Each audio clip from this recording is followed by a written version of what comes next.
Greetings and welcome back to my channel. This is GamerVictorious. We're playing Chapter 4, No Regrets, from the game Cabernet, which you already know is a secret code for very, very pure blood. We're following the newly made vampire Dr. Liza in her quest to try to struggle between the good and the bad moral in this game. This is the fully blind gameplay of the Chapter 4. Do enjoy it, like it. The game has various endings. I think it has about 4 to 5 various endings, depending on how we what actions we choose during the various chapters and how we interact with the various characters we meet throughout the game. So yeah, do watch it and let me know how you're finding this game, and do try it out for yourself. What was that? Liza? It's talking to me. The doll is talking to me. Petya? Petya. I'm Petya. What is happening, Liza? I feel strange. You don't remember? You died. You were murdered.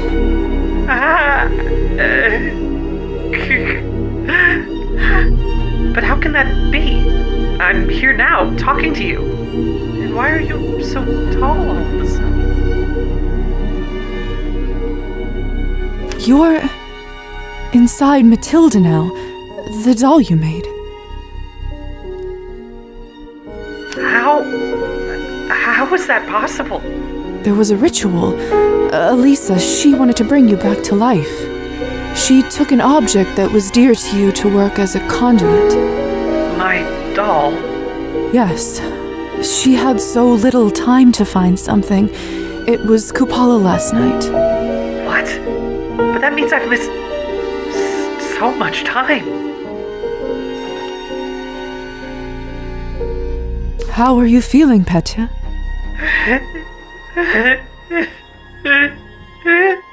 I feel cold. Or maybe numb is a better word.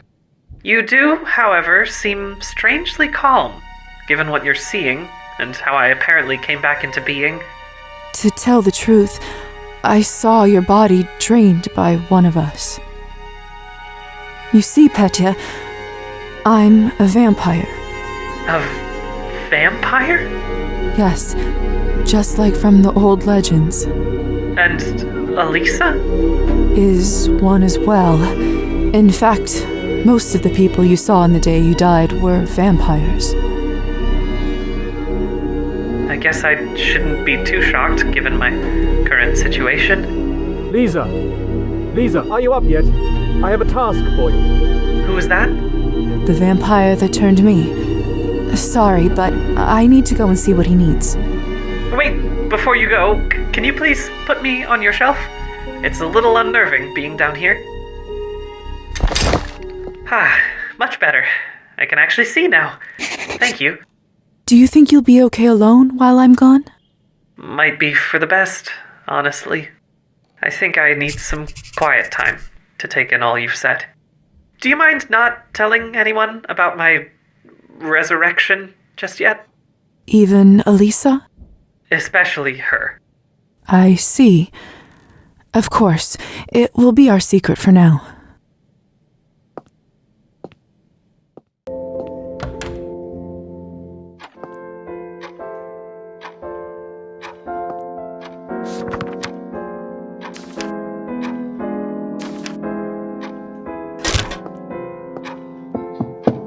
Doctor? Now what if I...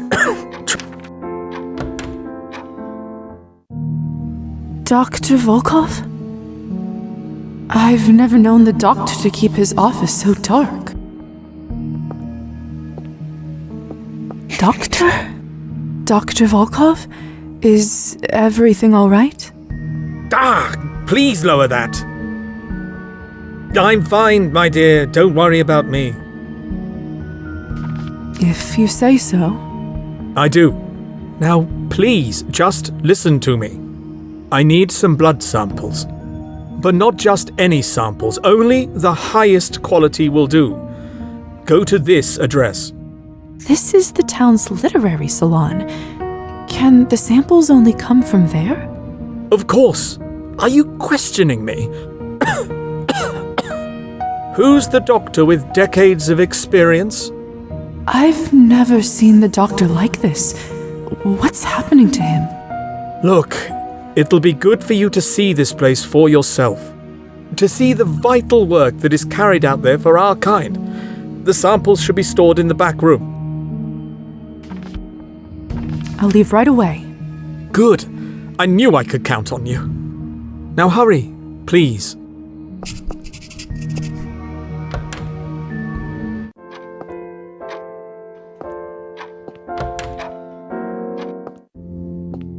Strange, lovely vanity.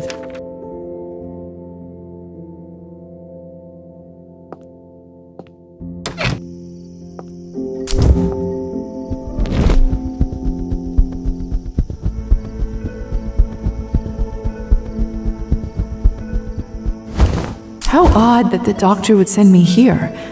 I thought this was a place to exchange words, not scientific samples. Strange that it's empty. Hello? Anyone here? The doctor said the samples should be in the back room. Where could it possibly be? How curious. Didn't I see this key on Arbin's ear?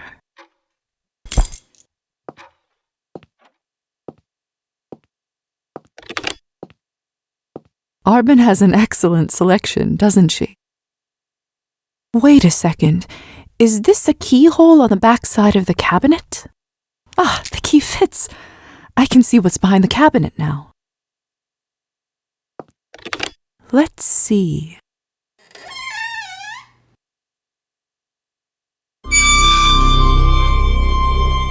What is this?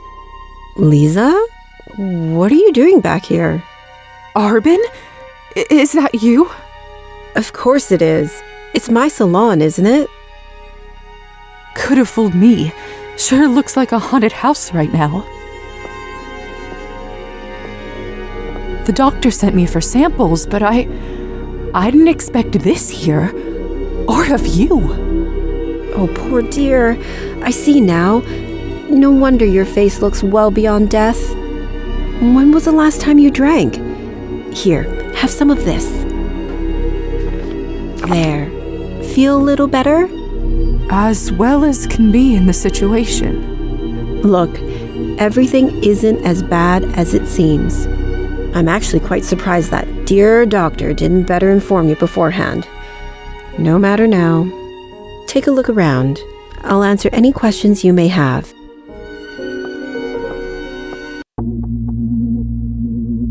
They're not dead, just in a trance.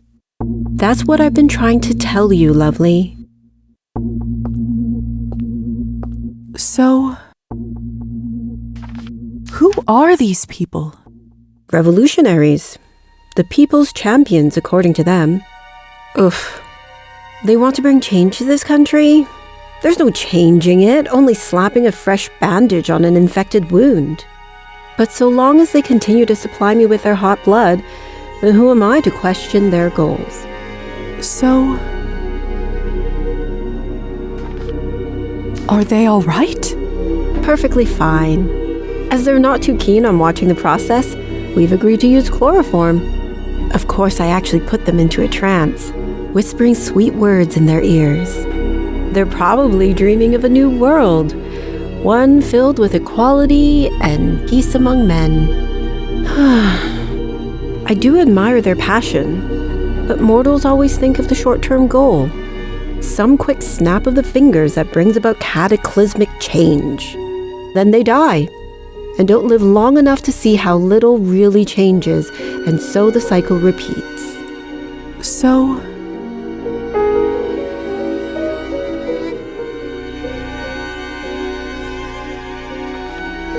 So, what exactly is the purpose of all this? This is for my ethically sourced Cabernet. I'm rather annoyed that Pavel didn't tell you. Ethically sourced? We vampires must feed to survive like any other creature, right? We are wolves in the night, stalking prey. But unlike wolves, we talk and interact with our prey, get to know about their lives and why they matter. So do we have to resort to violence? It's a question we often have to face and deal with. But I have found willing volunteers. I of course can't tell them the blood's true purpose. So I have them believe it's all for the doctor's medical research. Not fully a lie. Making decent Cabernet is hard enough. 3 out of 5 batches fail. At least this way, I don't have to worry about harming people in order to source the main ingredient. I didn't know that. Is that why it's so expensive? Indeed. Cabernet has only been around a couple decades, and the tools are far from perfect. I sure hope they make it easier one day. That could change everything. So...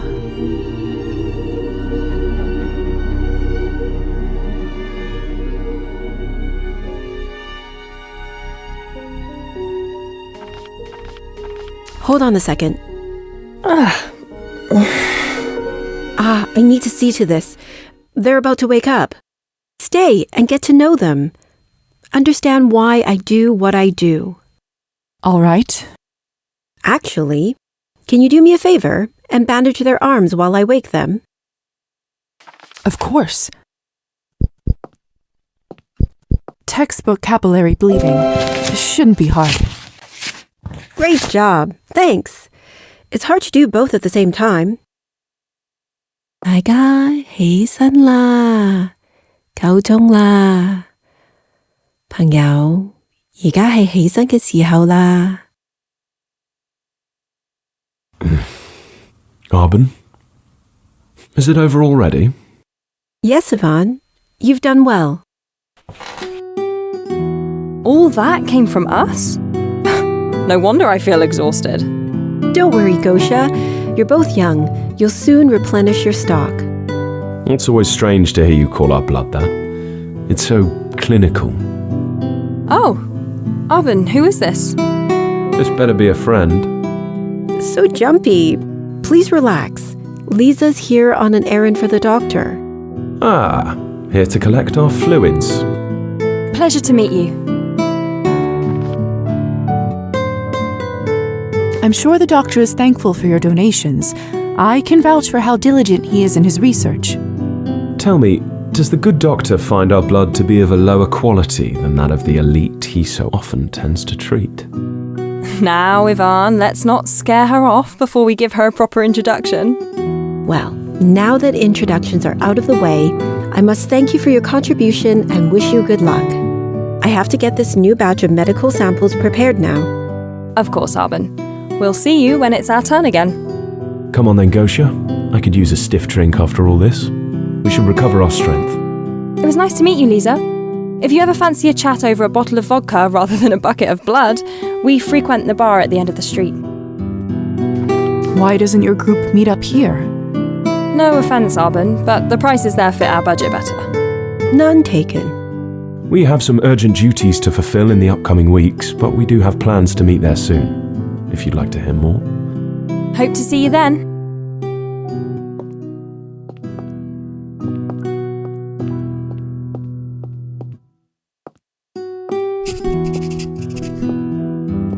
If you decide to take them up on that offer, be prepared. They can drink you under the table. Not sure my head has ever fully recovered. Duly noted. Now, as for your errand, I always keep a sample stash for the doctor on hand. Feel free to grab it from the shelves at the back of the room. Oh, and I assume you have my earring? Oh, that's right. Sorry. Thanks, lovely. I'll see you around.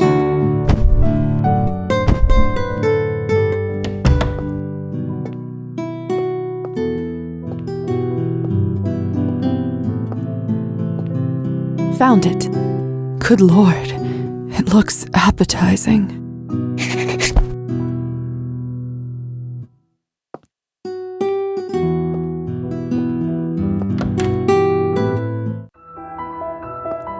What a night. I should return to the doctor now with these samples.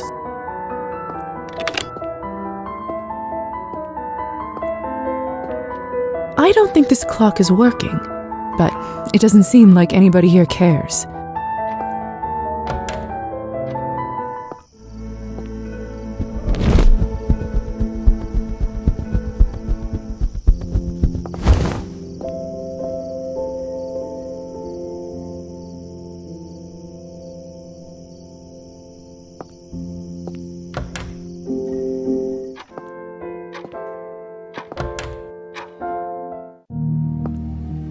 I've returned with the samples, Dr. Volkov. Good, very good. Now bring them here, quickly.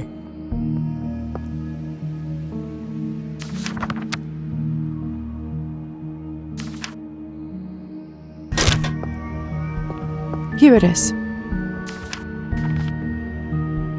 Perhaps I could assist you in what you're working on? I'm sure there's much I could learn. Absolutely not. End of discussion. Now, since your task is complete, I give you leave to spend the next few days as you see fit. Do not disturb me. I will need complete concentration for my work. If that's really what you want. You may leave now. As you wish.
Marusa?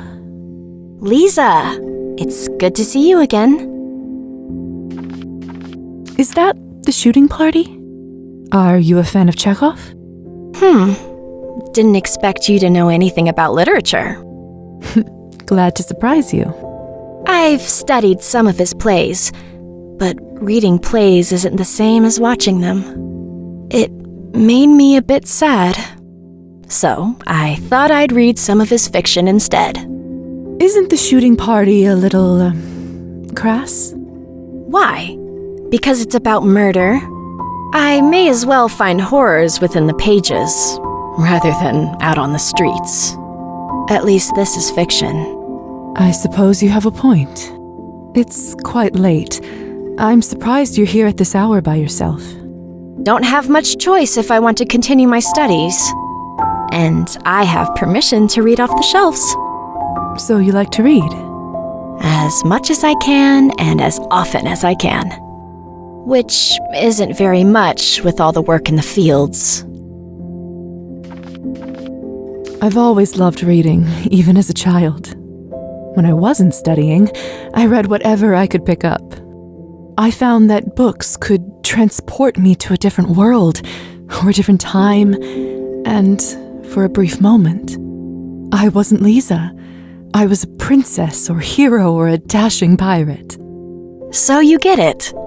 Reading is almost a magical force. However, at the moment, I'm reading less fiction. With the hours I have, there's little time for escapism. So, other than Chekhov, what are you reading? I'm trying to read more politics and social commentaries.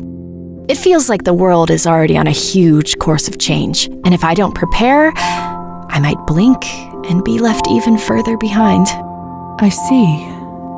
In order to survive a harsh winter, you must stock up on your provisions. It feels like it's the same with your mind. That's very astute. Is it? It just seems like common sense to me. You may be surprised how many people don't have that quality. For someone so young, you certainly seem to know what you want. Working the land is honorable. I don't look down on it. And with more progress, maybe one day my community will get to benefit from their labor the way they should. But in the meantime, what about people like me? People who want something different? Why must it be so difficult to dream of something else, to live the stories, not simply read them in books forever? And I'm lucky to even be able to do that much.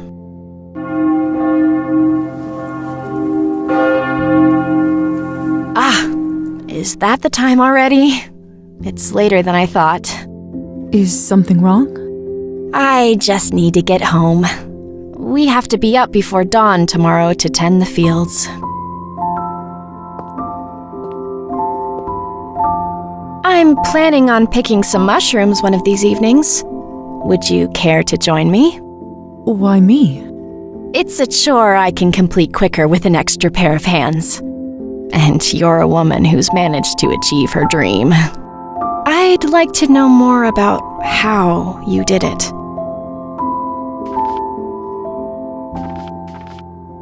Of course. I'll see you soon. Great. Let's talk more then. But I must go now. Till next time. Such a headstrong girl. Maybe I could buy her a gift for the next time I see her. Liza, fancy seeing you here.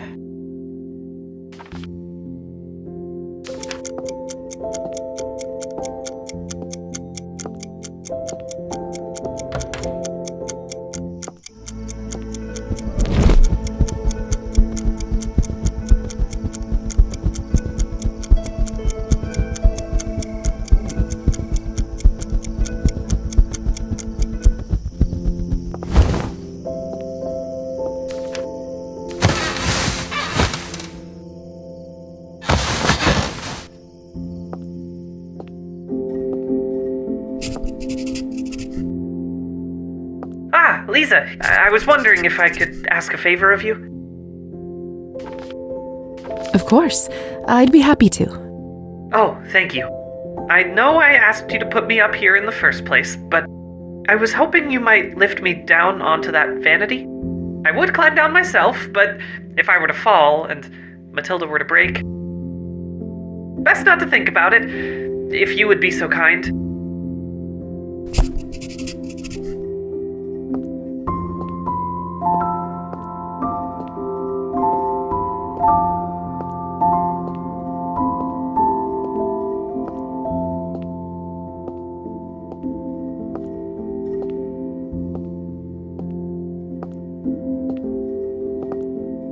There you go. Oh, the paint is cracked here, and this blush needs to be darker. I see what you meant before. Perhaps a new perspective is what I needed all along. Although, I wonder if I can even sew or paint with these hands. No, I must try to make the best of this situation. However bizarre it may be. Thank you, Liza. I suppose I should return to my shelf now. Enough vanity for one day, eh? Here, let me help you. Ah, my thanks. There. Home sweet home. Well, what did you think? Of what? Your new appearance. It took me some time to get used to being dead. I imagine being in a doll's body must be significantly stranger. Not to mention a female doll at that. Oh. You know, that part hadn't occurred to me. That's understandable. I imagine you had other things on your mind. Precisely. And to be honest, until I looked in the mirror just now, it hadn't really sunk in that this is how I look now. It isn't ideal, but I suppose it is better than being dead. He doesn't sound completely convinced of that. I shouldn't keep you any further. Thank you for your help. I feel a little sorry for Petya, stuck there like that. Perhaps if I fetched him some sewing supplies, he would at least have a way to pass the time. And I know just the thing. If I'm not mistaken, Matilda's dress is velvet. Some silk thread and needles small enough for him to hold. I should be able to find some at the general store.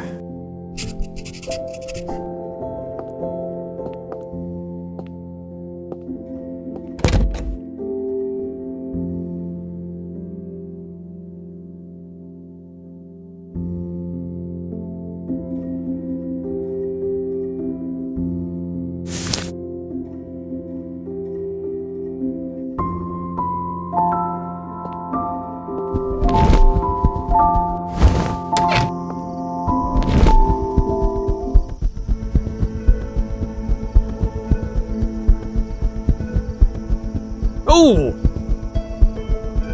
Get away from me!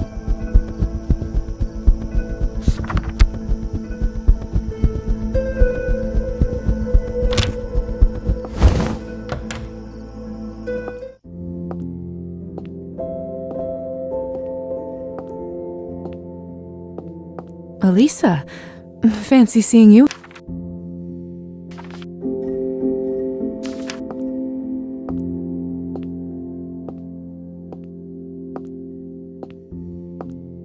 Good evening, Roman. How may I help you today, Liza? I can't even imagine how many books you must have read. It's just a nice perk of owning a place like this. Would you please recommend me one of your favorites? Literally nothing could bring me more pleasure right now, mademoiselle. But first, you must tell me, what kind of literature would you like to indulge in? Are you in a romance mood? Historical fiction? Maybe something more chilling?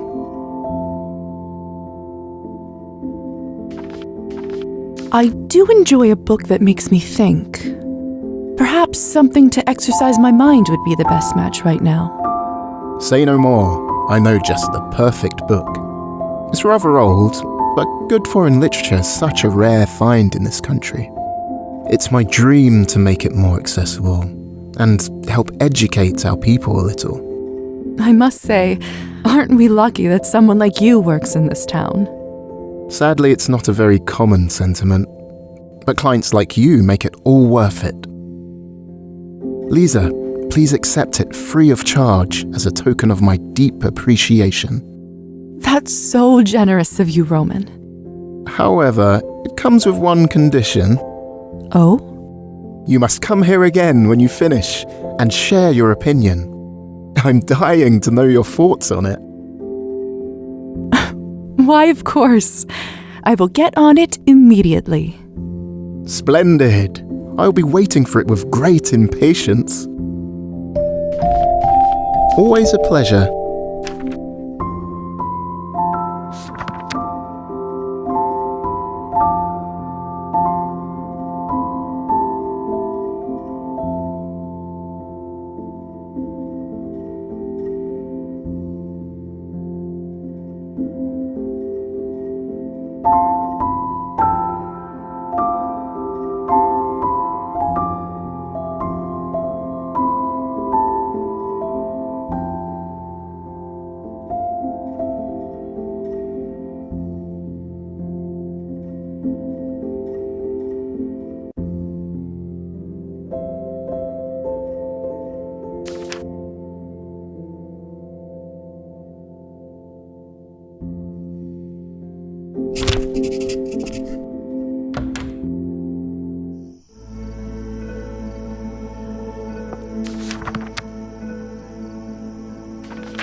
How may I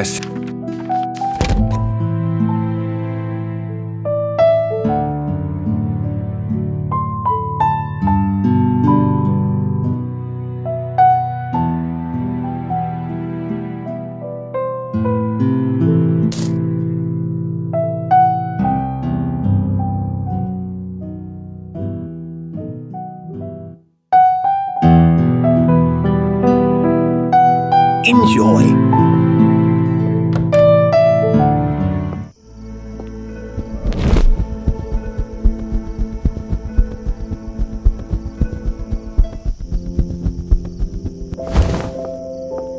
Petya, are you awake? I've brought you something. Oh? These are just lovely. How did you know? You're not the only one with an eye for such things. I cannot overstate my gratitude, Liza. Let's see. If I hold the needle like this, perhaps? At least I can't stab myself anymore. Shall I leave you to it? Oh, yes, sorry, I got carried away. It's strange. For the first time since that night, I feel alive, almost. Thank you, Liza. I truly appreciate it. What? No, it is nothing. I'm sure you have other business to attend to. I'll leave you to it then.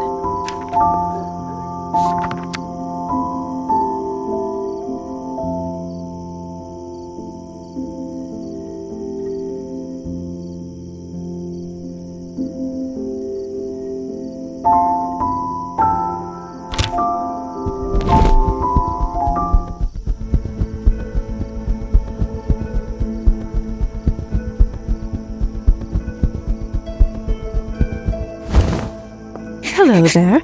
You're Faina's friend, aren't you? Maybe I should give you a name. Who do you look like most, huh?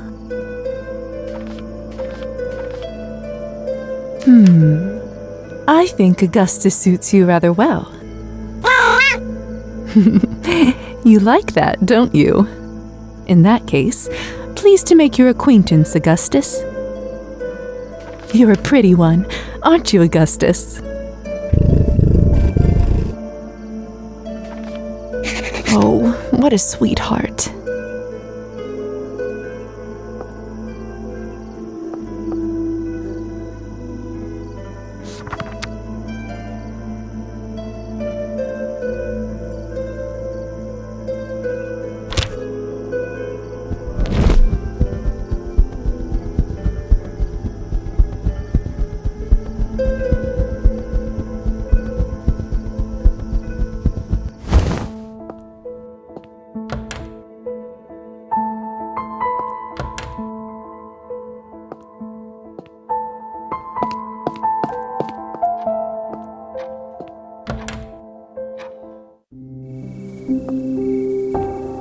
This garden's fragrance is...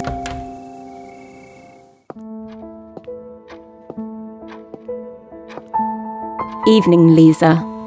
Forgive me. I don't have the strength to chat lately. I'm sure you heard what happened. Yes, of course. I'll go upstairs and try to talk with him if you don't mind. Be my guest, but don't count on talking him out of it. He's dead set on getting killed. He'll die protecting my honor, if you can believe it. As if that's something I'd ever want. Let me see what I can do.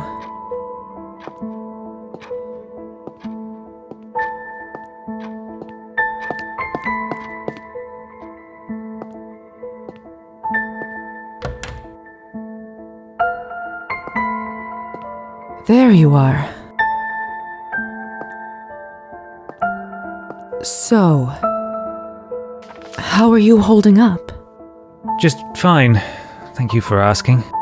You don't seem very comfortable at the moment. Looks may be deceiving, Liza. Lying on the floor is an entirely underrated way to rest. Keeps you grounded. So about what happened at the vodka bar. Did you arrange the time and place? Lover's Island at dusk on the agreed date. This way our seconds can take care of the body more discreetly. We'll be shooting at the same time once they wave the handkerchief. I'm trusting you with this, but please don't tell anyone else. If someone shows up, we'll just have to go through the hassle of rescheduling, and no one wants to drag this out any longer. You're not seriously going through with this, are you? Oh, I most certainly am. After what that bastard said, I will never be able to live my life freely.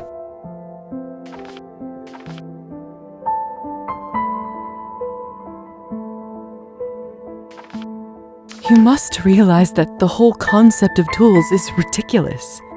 All these poor, stupid men dying and murdering for nothing, hiding behind some insane code of honor. You know that this literally never ends well for poets, right? Do you really want to become a cliché in your own profession? I haven't thought about it this way. I'll be honest, out of all the arguments I heard, this one is the most convincing. But still, my talent has been mocked, my reputation destroyed, my wife's honor tainted.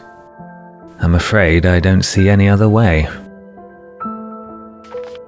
Do you know how to handle a gun? Not first-hand, no, but it can't be that hard, right?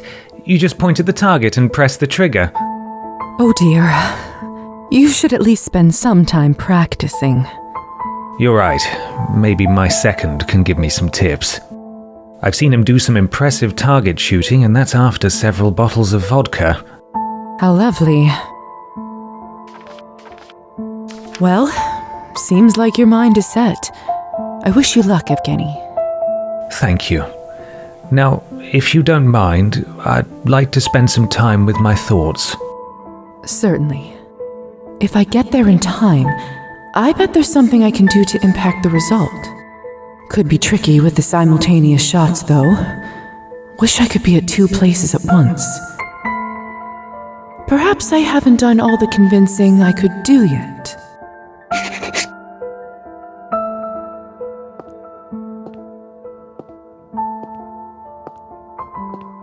Some dusty sheet music. Looks like Anastasia was working really hard on those. Until she wasn't.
Evening, Anastasia. Liza, what a sight for sore eyes. So, about that instrument fund. I haven't donated anything yet. Here's a little something for the instrument fund. That's so generous of you, Liza. Thank you so much.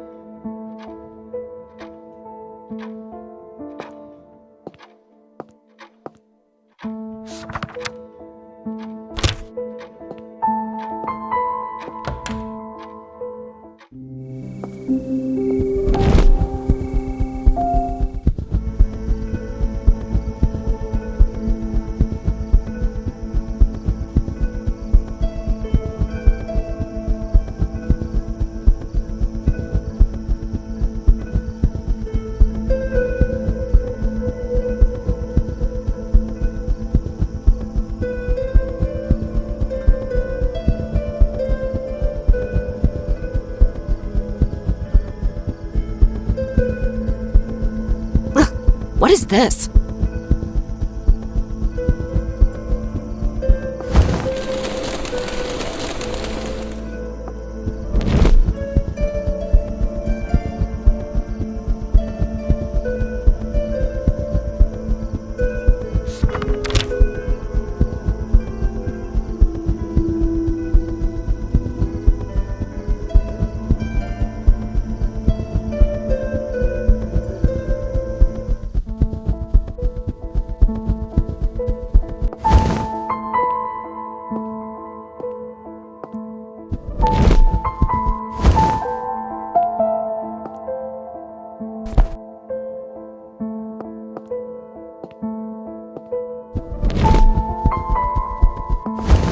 Perfect. I'll...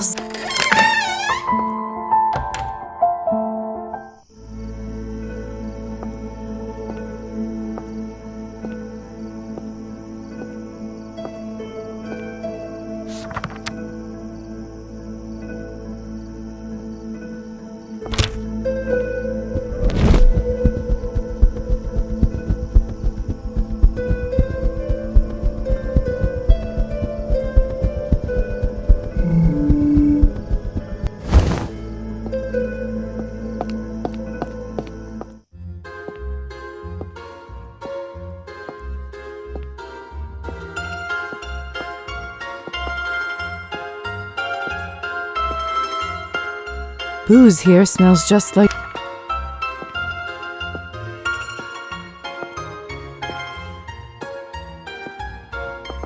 So that whole business with Evgeny... Kind of infuriating, if you ask me. Indeed. Why don't you just call it off? I'm afraid it's too late for that. He challenged me. If I decline now, my reputation in this town is done for. A reputation? Don't beat a man while he's down, will you? Sorry.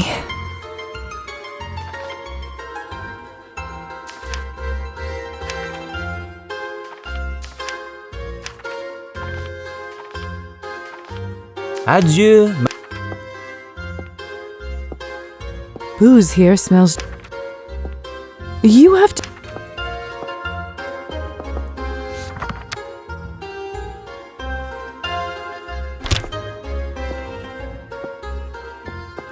Yes? Have a good night. Good evening. What can I get for you? Bye.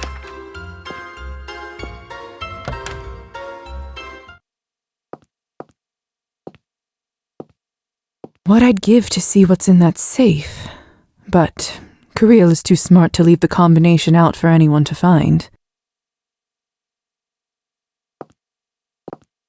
Most of the labels are handwritten. I'm not even going to bother. Anyone who orders food around here must... Anyone...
Liza, a moment before you go.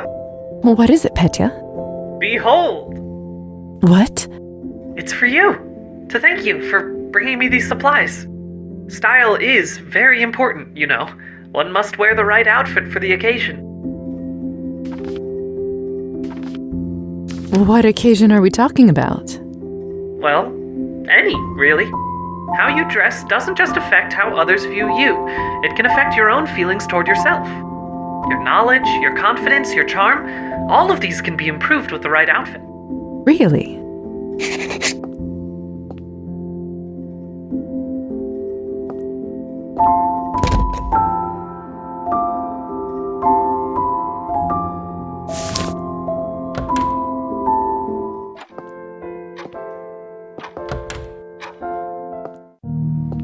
It's too dark. I'll break my neck if I walk around here like this.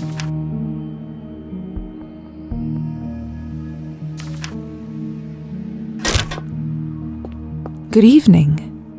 What do you need, Liza? Doctor, is this a good time? For what, dear? If it's all right, I'd like to hear what happened to your daughter after the higher society intervened. Did you ever get to see her again? Very well. I suppose it's time to finish this story. You see, despite my orders, I found it impossible to keep away from Sophia. I knew that going against the higher society directly might put her in danger, so I kept an eye on her from the shadows and watched as she grew into a young lady. I even attended her wedding. How did you manage that? There may have been a particularly nosy bat in the registrar's rafters that day.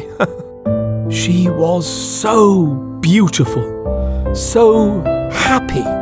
I couldn't help but speak to her telepathically that evening and tell her how proud I was of her.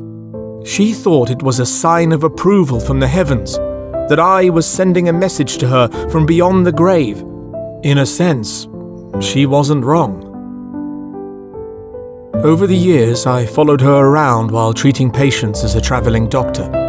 I wanted so desperately to reach out and tell her that her papa was still here, that I'd kept watch over her all this time. All I desired was to touch her sweet face and kiss her forehead one more time.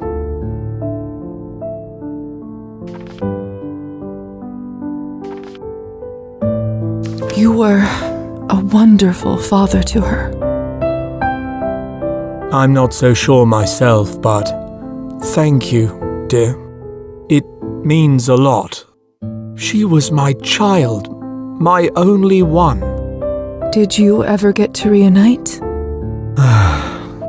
In the last few years of her life, I'd set up a local practice, feeling rather certain that she would stay here in town. Her husband had died some years earlier, and her children had left to find their fortune. One night, someone knocked on my door, and there she was. I'd made a point of avoiding treating her in the past, lest she remembered me, but this visit took me by surprise. And did she recognize you? No, she barely recognized herself. In her old age, she had become feeble both mentally and physically. Her neighbors had found her wandering around in her nightdress, claiming to be tending the roses. They brought her to me to see if anything could be done. Realizing it was finally safe to do so, I took Sophia in and fitted out a room with a new bed and that vanity. My little girl was living under my roof once again, and I was determined to ensure she'd pass into the next world comfortably.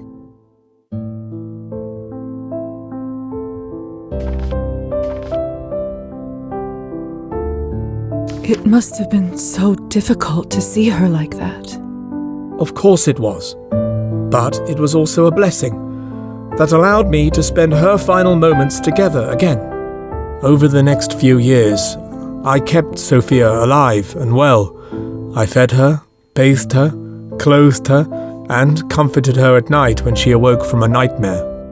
I told her stories of Boris the Bat, a creature that followed a beautiful princess all its life and made sure she came to no harm. In this way, I was able to share what I'd done her whole life without admitting who and what I was.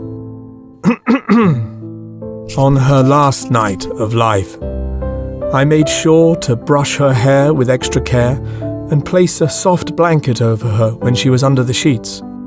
I stroked her face and kissed her forehead, and in that moment she looked at me and said, "Papa?"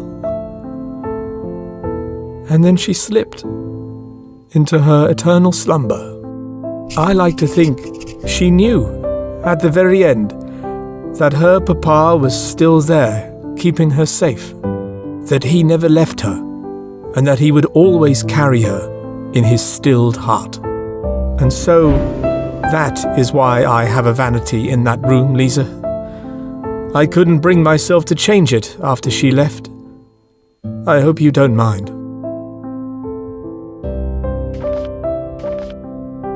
Of course not. I'm just happy you got to spend those final moments with your child. Thank you for sharing your story with me, Doctor. You don't know how much it means for me to hear it. You deserved to know, dear. You know, I don't think I've told it to anyone in full like that before. And I must admit, it felt good to share it with someone. I'm honored. Now, if you don't mind, Liza, I'd like to spend some time by myself. The older you get, the quicker one gets emotional, you see. Of course. I'll see myself off. Have a good evening. And you, dear.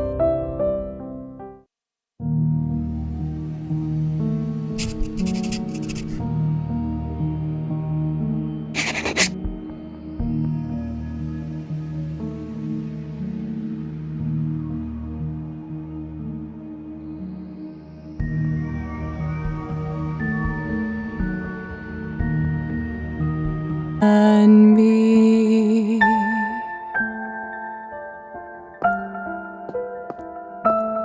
A lot of thrown away scribbles. Seems like he's been working on the same poem for a while. Most of these seems like he hated There's no way I will convince him to cancel the duel, even like this. That said, here's what I'd like you to do, Evgeny. When the time comes, you will shoot in the air.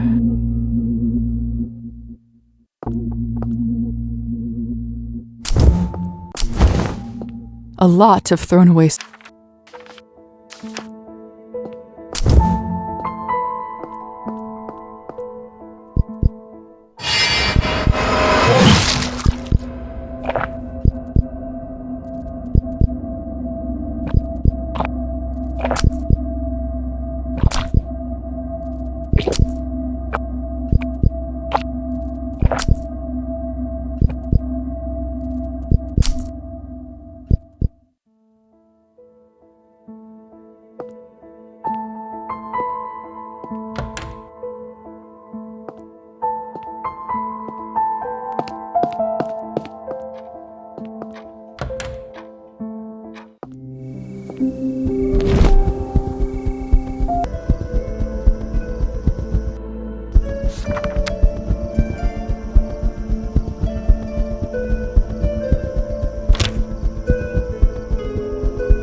dark.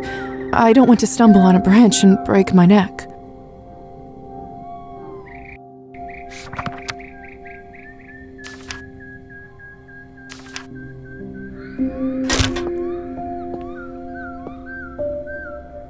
Ah, Liza, is that you?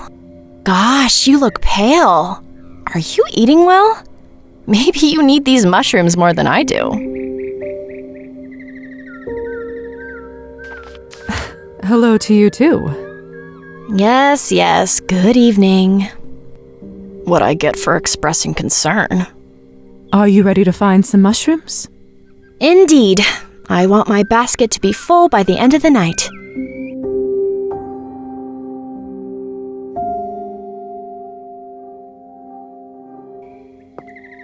Ooh, here's a large one. A penny bun. What a great find. People call it the white mushroom because the insides don't darken when you cut and dry them.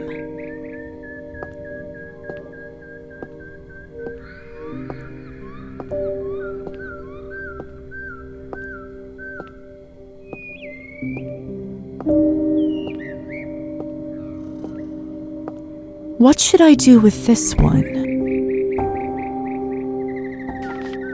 Oyster mushrooms. That's a great find. Can be great for health reasons, as long as you don't eat them raw. I've walked these woods so many times. I feel that I know them like the back of my hand. Is that comforting to you? It's actually suffocating. As a young girl, I loved coming here. Everything seems so much bigger. Now, the world here feels smaller, and nothing surprises me. Especially when I know there is so much else out there to explore. I saw your efforts on the violin. Do you want to be a musician? I'm not sure. I love music, but also the sciences and history and so much more.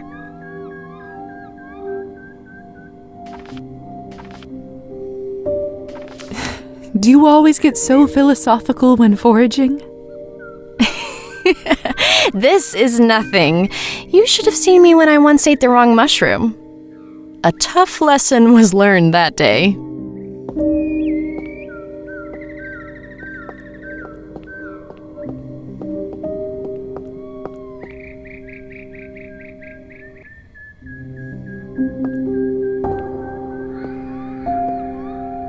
Ooh, here's a large one.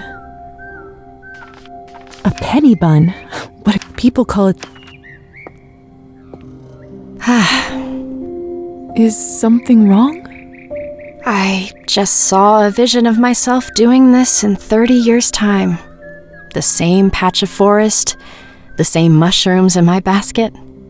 You really fear staying here, don't you? Wouldn't you? The world is so vast, and this town is so small. Why don't you leave then? Your family are no longer serfs. You're not bound to the land. With what money? For someone supposedly so smart, you show your lack of common sense sometimes, Liza. Serfdom is only gone in name. In reality, we work the same amount with little more to show for it. I see why you read to escape. It's one of the few ways I can leave this place. And maybe, just maybe, all my late-night studying can lead to something greater. Come, my basket is nearly full. But we can squeeze a little more in here.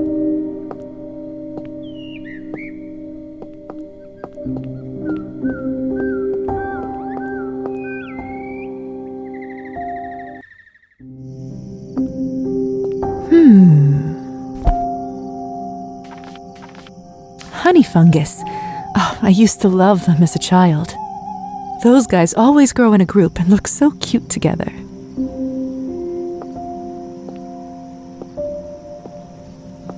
This one's easy. No death caps, thank you. What do we have here? Ah, some plump slippery jacks. Delicious, as long as you don't forget to peel the film from the tops before cooking. That's it. My basket is full to burst. How's your haul? See for yourself. Not bad. Didn't think a city girl would know her mushrooms. I'm full of surprises.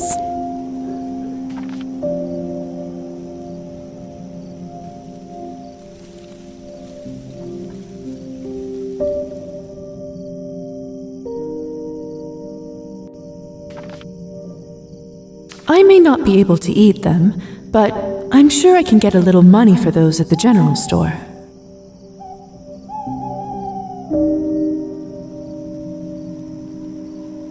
We should head back. Thank you for doing this, Liza. It was a welcome change from the usual. It was my pleasure. Augustus, what are you doing here? So fluffy.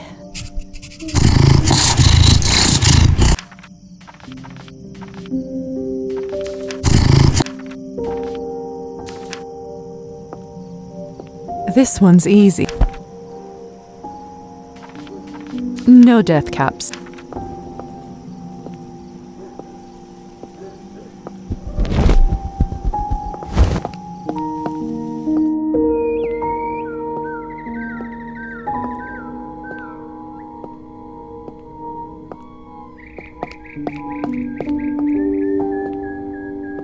This one's no death cap.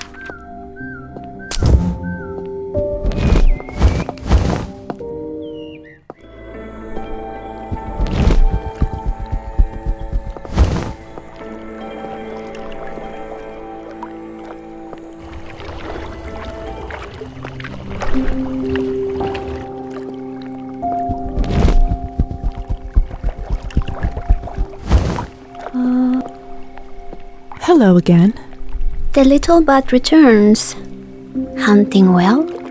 You keep calling me that. Am I wrong?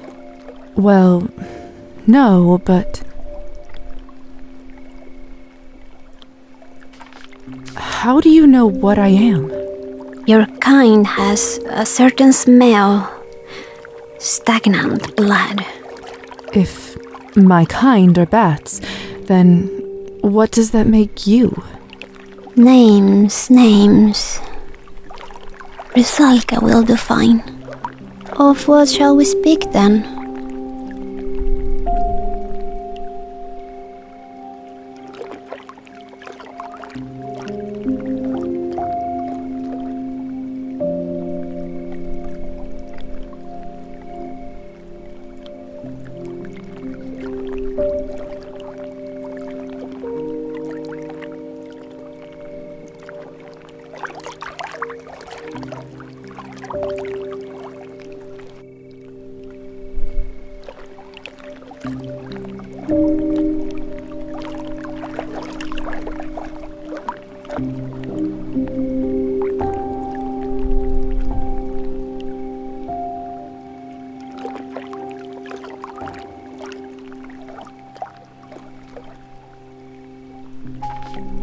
Did you attack Demian?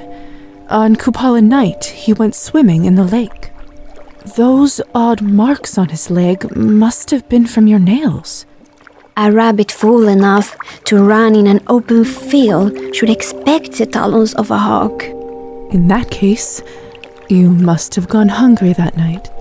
Do not mistake me for your kind. I need not kill to survive. So then, why? Are you certain you wish to know?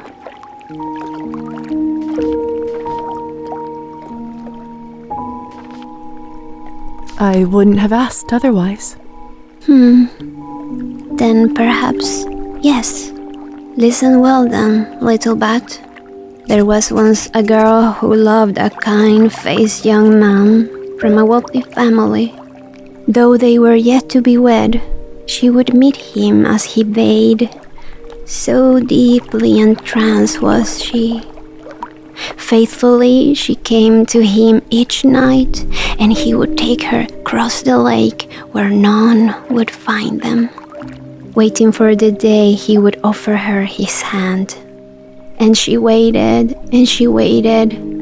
so faithfully, so meekly, till one day as they were on the water, she dared ask how much longer she would wait, and his kind face turned cold, and his sweet voice turned sharp. She begged him to forgive her, but he would not listen. The hand she had so longed to take now reached out and pushed her back. As she sank, her love dissolved along with her name, until they both became one with the water.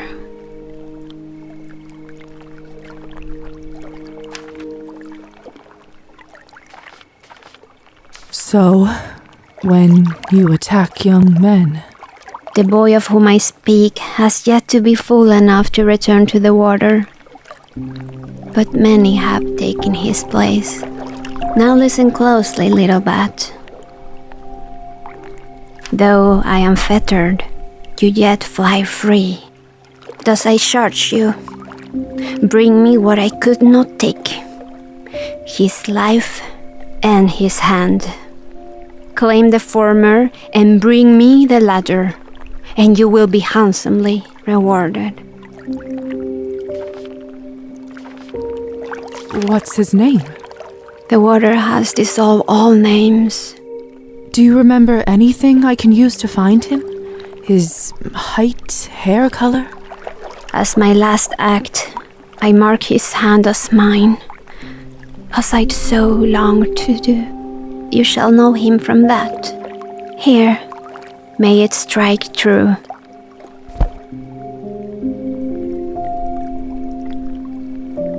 I'll be waiting, little bat. Marked his hand as mine. That's not terribly specific. I'll have to do some investigating.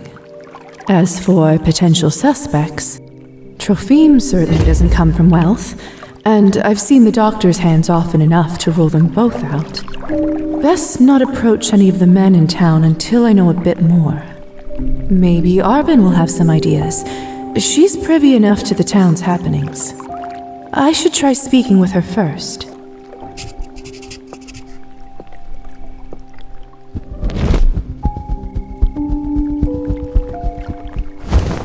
I love listening to water.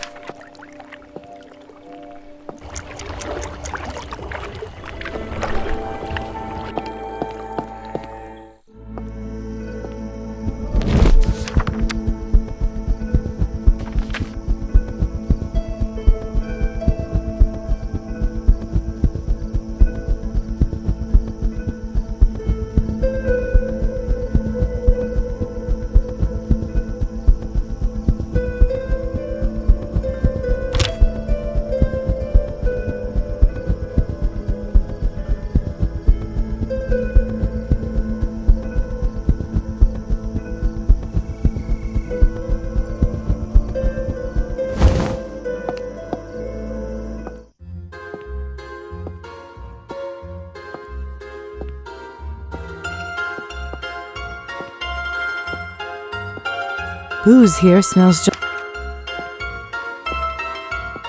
Dr. Morozo.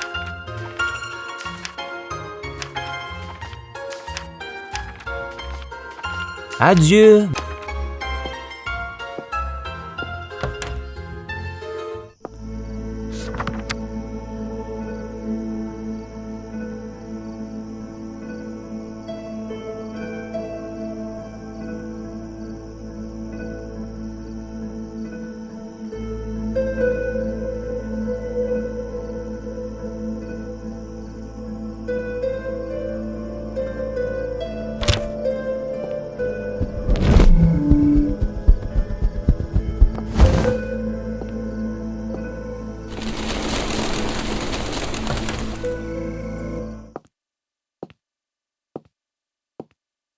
I can't believe Anastasia is able to play all those instruments. She's so talented. What an interest. You can see how much effort.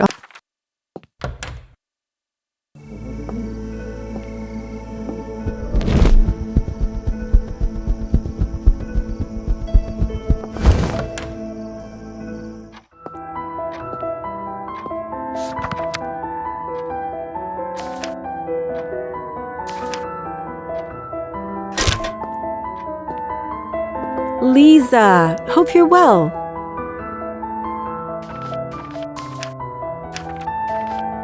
Arbin, do you have a minute? For you, lovely, always. What is it?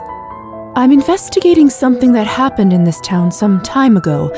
A murder. Oh goodness, how exciting. Though, this town does see more death than most. This wasn't that kind of murder. It was a man drowning his lover in the lake. The legend of the Rusalka, is it? So you know about it? Ha, not much. Supposedly, she preys on the young men who dare venture into the lake's murky depths. From time to time, men stumble in here sopping wet, demanding a drink and complaining that something in the lake scratched them up. And they think it was a Rusalka? Utterly convinced of it, even men not known for being superstitious. I can say that they aren't mistaken that creatures like that do exist, but that's all I know, I'm afraid. I try not to get too entangled with other supernatural beings. I already have enough on my plate just dealing with our own kind. I see. If you'd like to learn more, perhaps you should check the bookstore. I know the owner has a penchant for investigating local legends. I think I've seen some of his personal scribblings tucked away on the shelves. That's not a bad idea, Arbin. Thanks for your help. Anytime, my dear.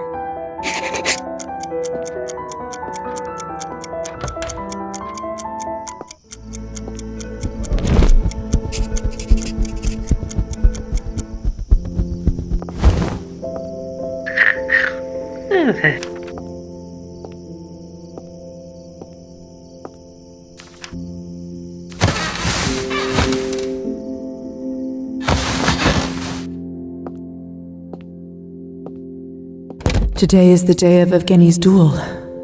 I should head to Lover's Island if I don't want to miss it. Strange. Can't lovely...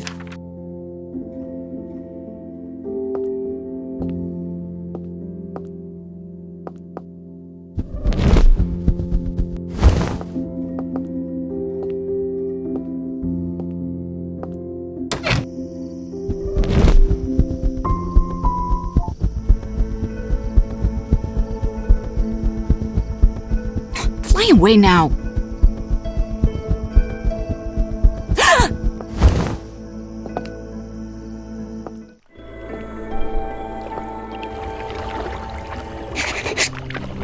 Evgeny and Kirill's duel is tonight. Their boats are here. Hope I'm not too late.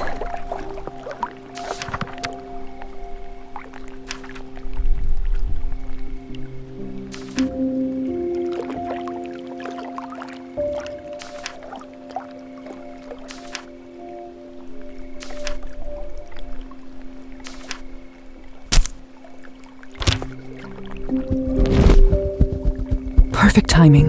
They're just about to start. I shouldn't let them see me.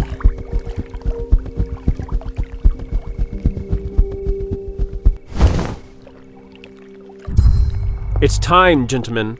Pick your weapons.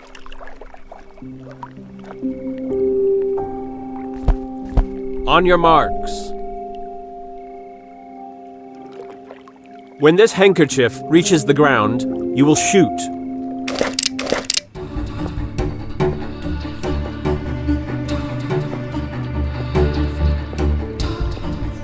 What the hell?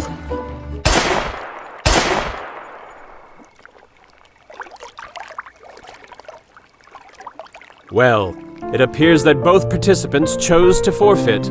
Wise choice, gentlemen. Although, you could have saved us all some trouble and made peace before making us arrange all this. Let's go home.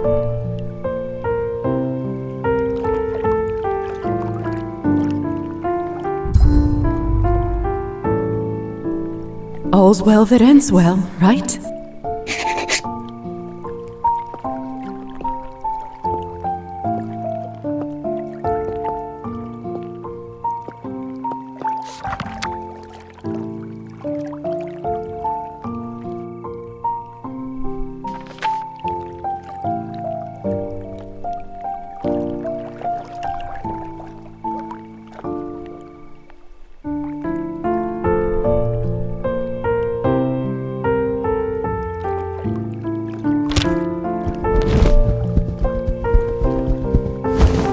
I love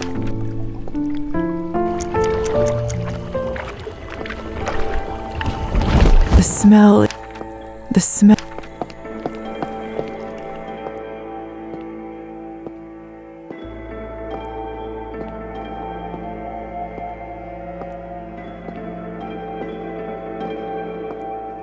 Good to see you again, Doctor.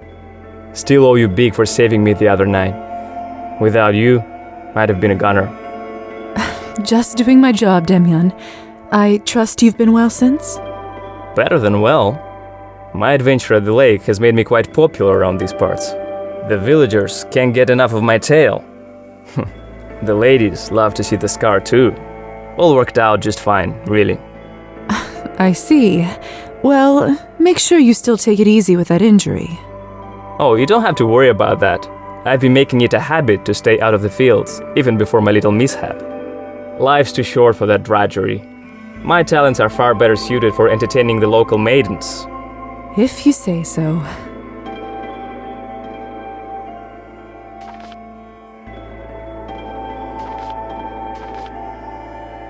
Night, miss.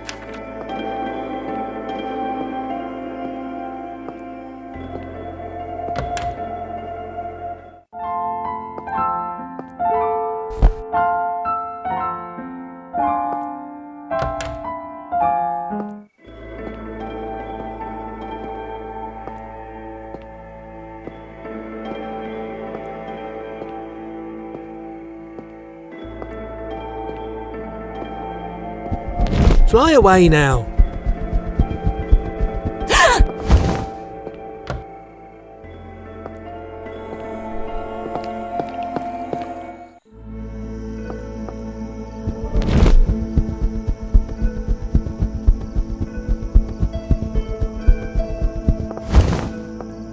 The scales of stability.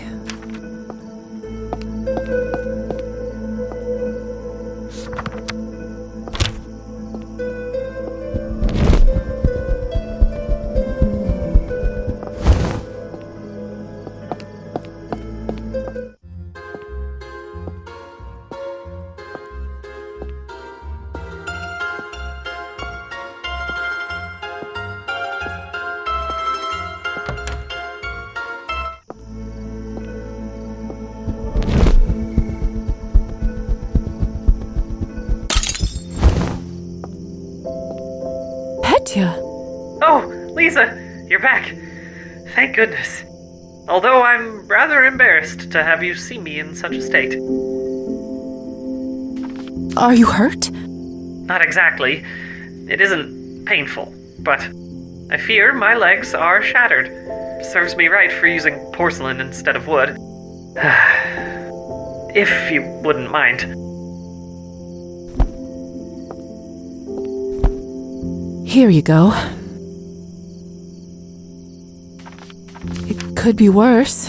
At least you didn't break your face. Oh, yes. I hadn't thought of that. That's a rather discomforting thought. That would be awful, wouldn't it? Would you still be able to see, I wonder? Or talk? Would your soul even remain attached to the doll? Perhaps we could change the subject? It's one thing after another with this body. So many things I used to take for granted. I only wanted to sell my dolls. Liza, could you tell me something? Why did Elisa bring me back?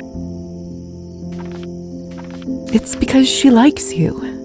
So she brought me to a mansion full of vampires. No offense. None taken.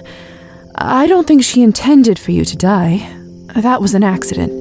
And it's part of why she was so desperate to revive you. Elisa is odd, but I believe that deep down she does like you quite a bit. I see.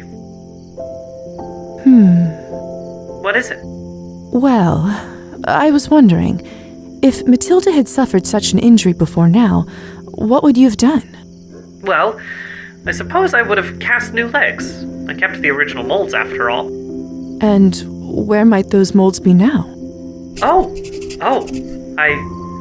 not sure. I suppose whoever took on my belongings after my death, most likely my family. And in that case, there's a good chance my father discarded them. We should try anyway. It can't hurt. Yes. Perhaps Mother convinced him to hold on to them. Or perhaps he hasn't had the time. Did he dislike your craft so much? Yes. Oh. In any case, I'll give you their address. Perhaps if you suggest you were a client who had purchased Matilda. I'll do what I can.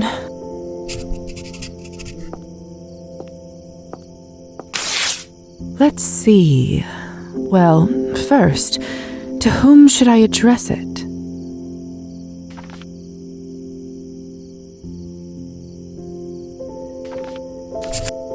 How should I introduce myself?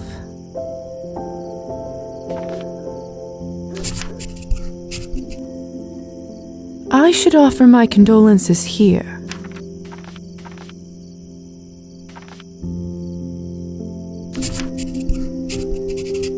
Should I go into more detail about him?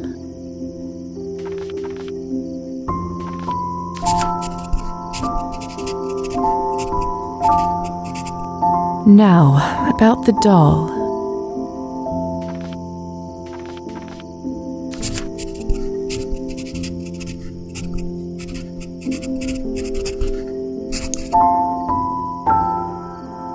There. I just need to sign off. Perfect. Signed and sealed. Now, I just need to put it into a mailbox on the main street and hope for the best.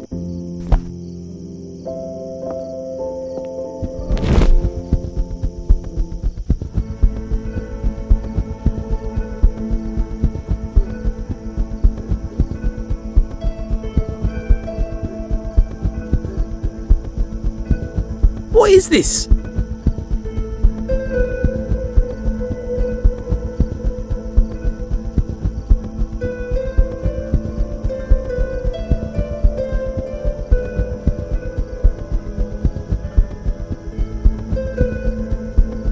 Fly away now.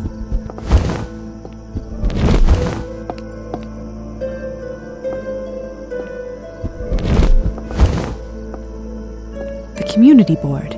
Politics, local...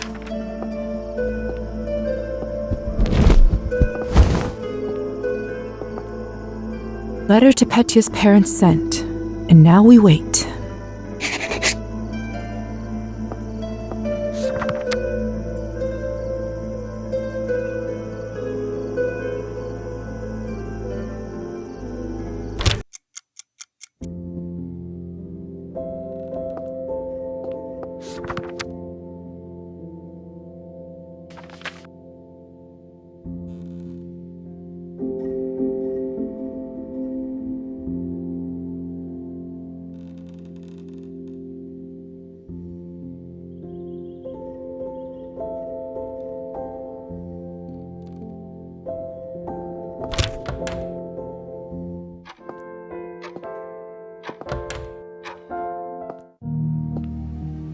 It's too dark. I'll break my neck if I walk around here like this.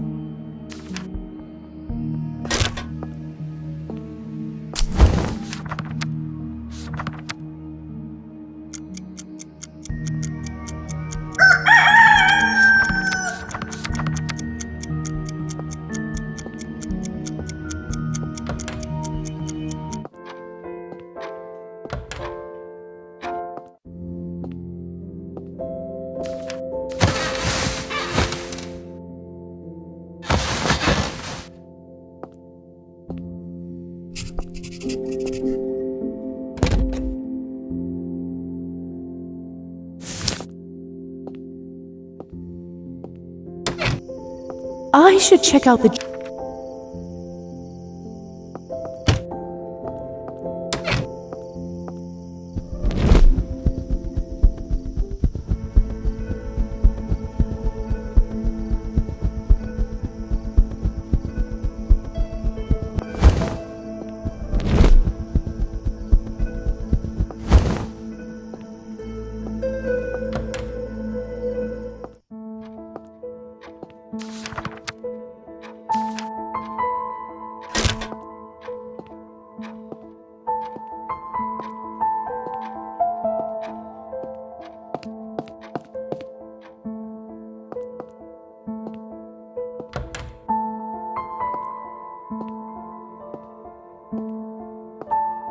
Liza!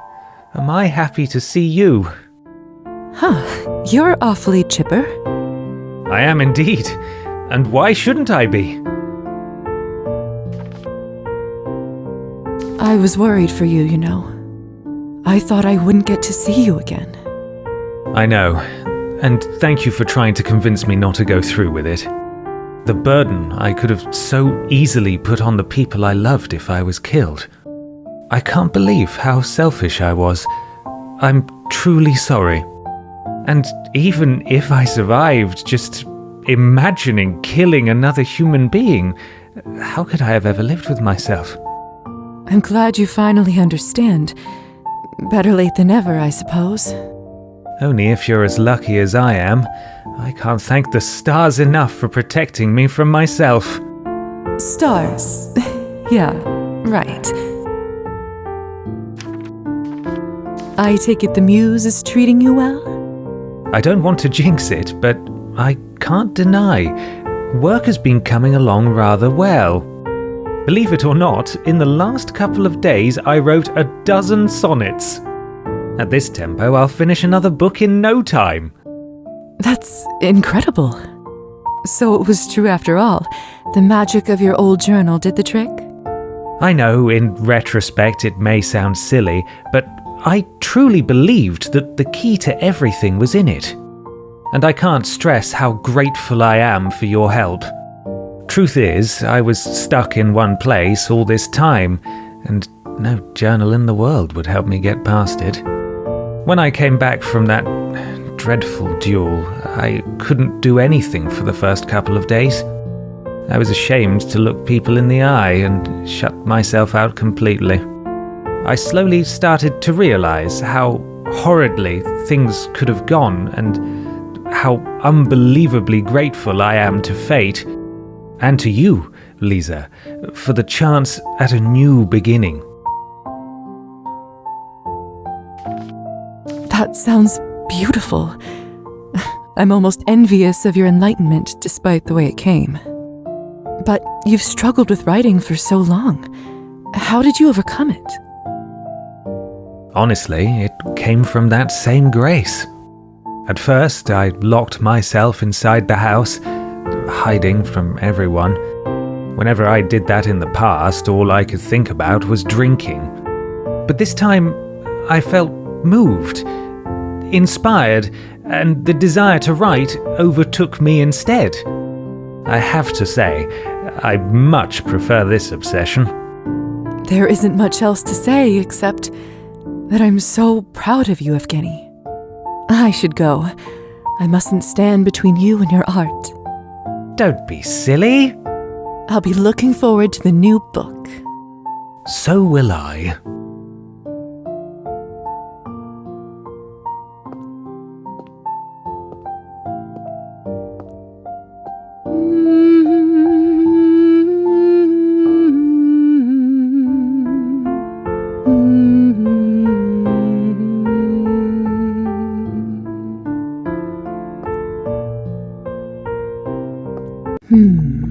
What should I impress on him?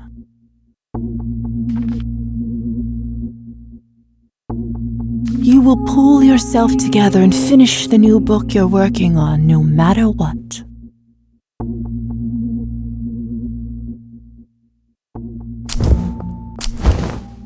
A lot of thrown away scribbles.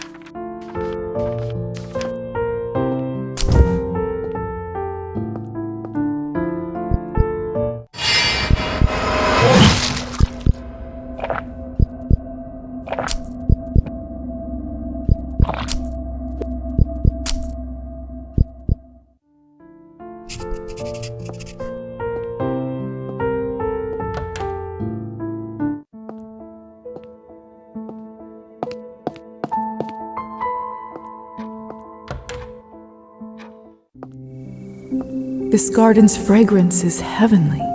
I'm so glad that turning into a vampire didn't affect my sense of smell.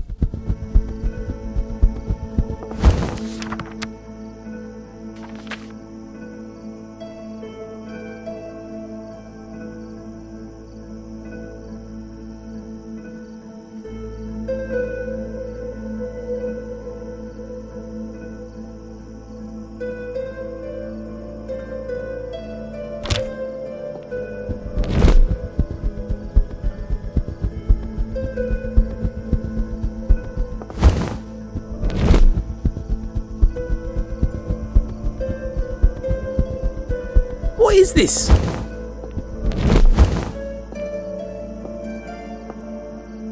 Letter to Petya's parents sent, and now we wait.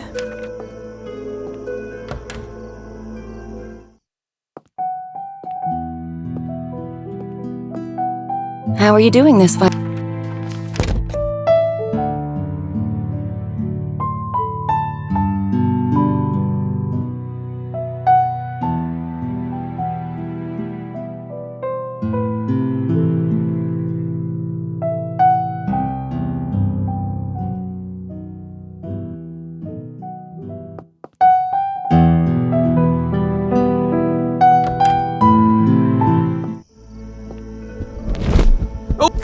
Shoo!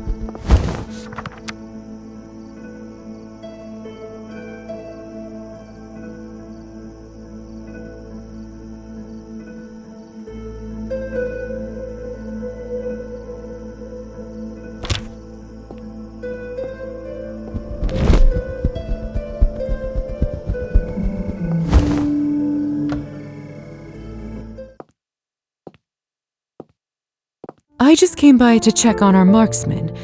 How's he holding up? How do I put it? You know what? Just go see for yourself. He's in the study. Drinking? Working! Huh.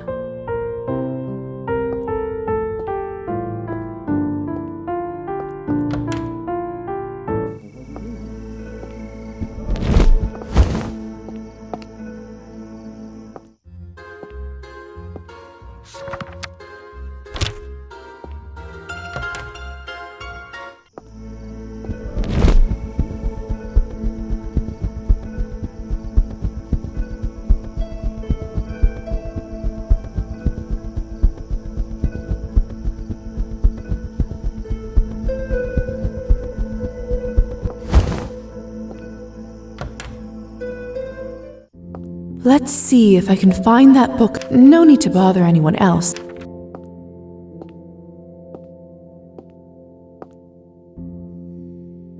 This doesn't look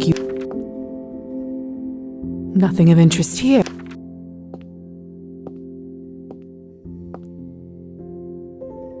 What a dull book.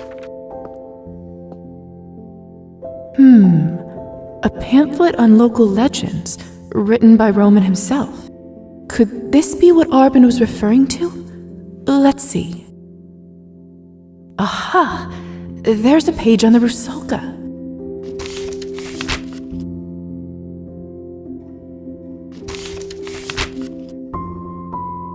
Not too much new information here. However, it does mention that the incident started approximately 25 years ago. Perhaps Town Hall has a report on a missing young woman from around that time. I should speak to someone there.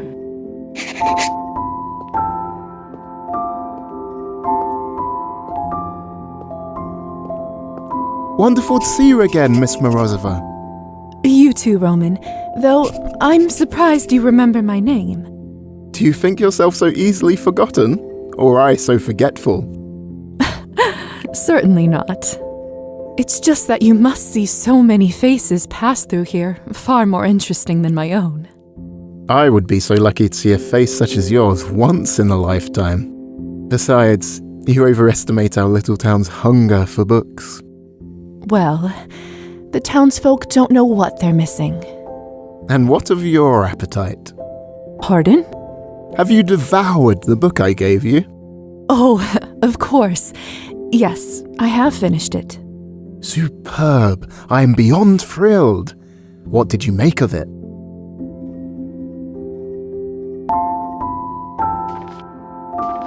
found it to be equal parts intriguing, insightful, and baffling. Yes, Nietzsche has set the heads of academics and humble readers such as ourselves spinning. Do you find truth in his words? Which in particular? That we are doomed to repeat our mistakes without end. Perhaps, but like Zarathustra, let us enjoy our small victories with those who are like-minded. I suppose we are all kin in the eternal return Pythagoras once spoke of. Such wisdom beyond your age. So you believe in the soul being reborn? I do so appreciate you taking the time to share your thoughts with me. It's such a welcome change to share conversation with a curious and intelligent mind. Likewise. And if I ever tire of daily life in this town, at least I won't be short of tales in your bookshop. The town? It may have more to offer than the surface would suggest. Well, it has you. I hadn't expected to find such intelligence and warmth here. Stop, you'll make me blush at this rate.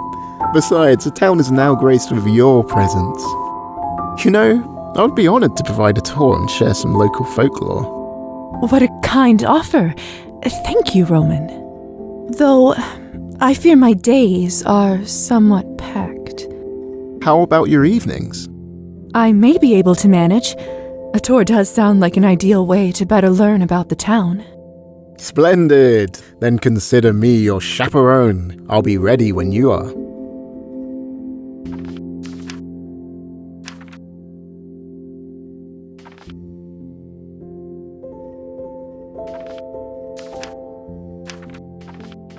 See you soon.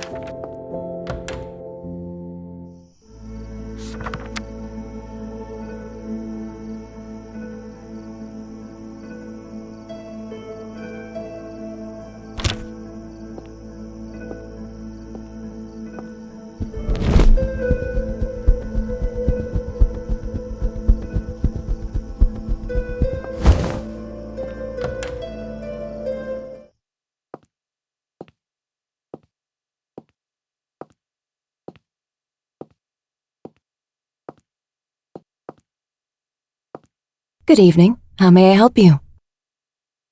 Hi, I'd like to request a list of missing persons from the time period around 25 years ago.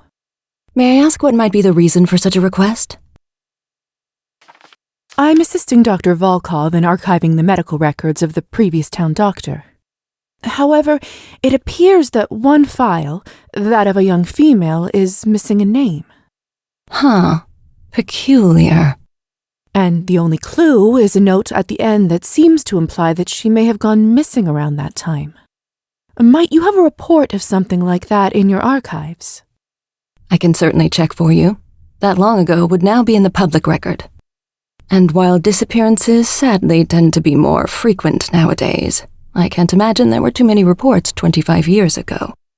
We used to be a quiet, sleepy town. Just give me one moment, please. Of course.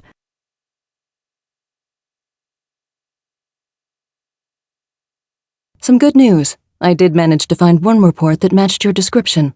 However, I doubt it's the young woman you're looking for. What makes you think that? Well, the report came from her mother, a serf. It's highly unlikely her daughter would have had a proper medical file. They certainly wouldn't have been able to afford such a thing. I see. Was there anything else of note?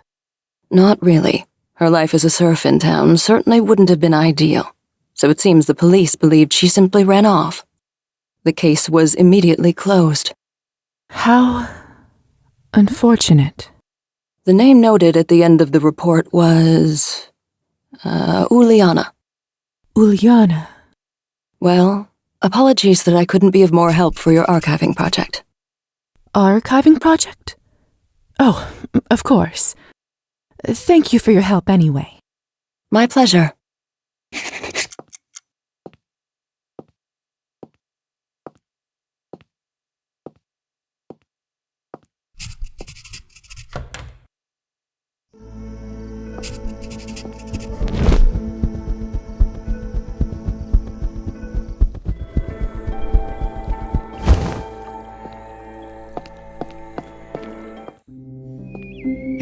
dark. I don't want to stumble on a branch and break my neck.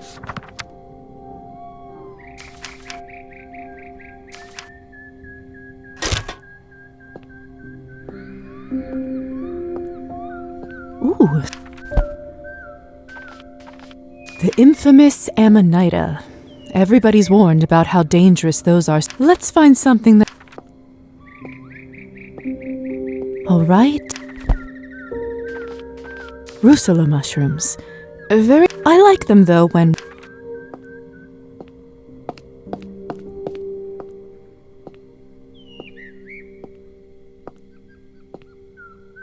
Let's take a look. This one's called Satan's...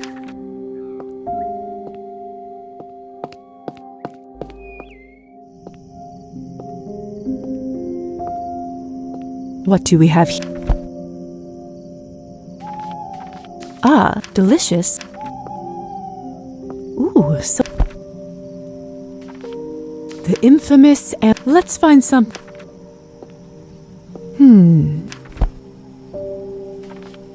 Chanterelle? Some people got to wash them. Augustus, what are you doing?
Good evening. What do you need, Liza?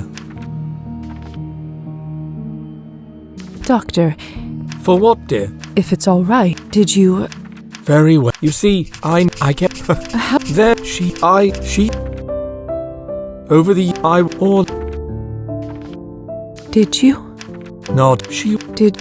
In the... Her... One night, I'd made... And... No, her neighbor... They realized... My...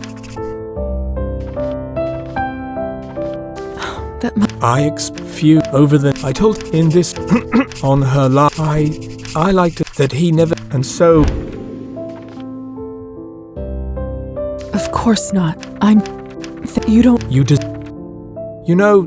And I'm... Now, the older... Of course. And you... What should I wear? I think I have enough to start the experiments. Let's run some blood tests.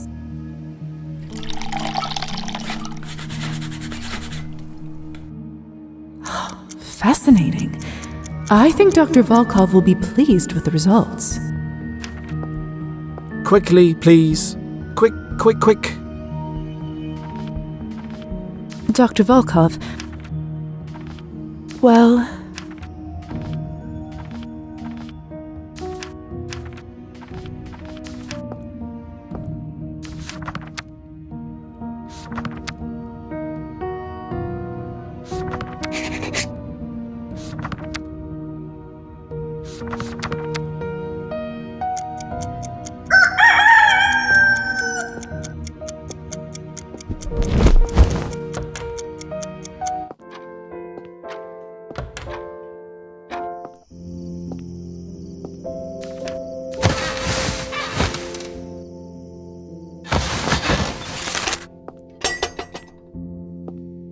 I can't go out there like this.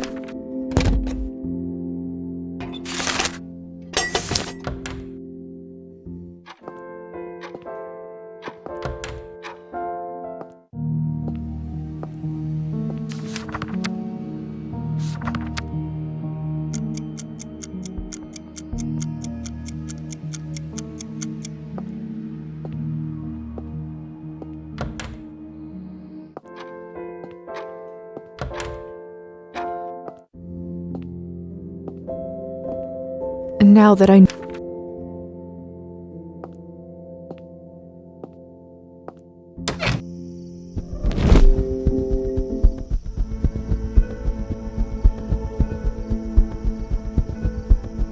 Go away, you!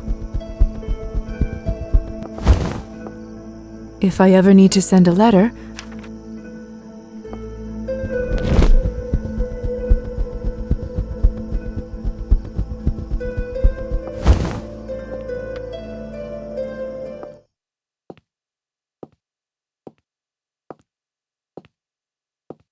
It's a storage room.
Petya, look what I have.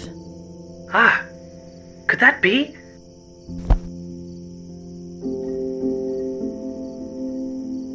They sent them. No, not just them. Goodness, look at all of this. Did they write anything? Yes. Let me read it for you. Ah, thank you. It's written in a neat, cursive hand.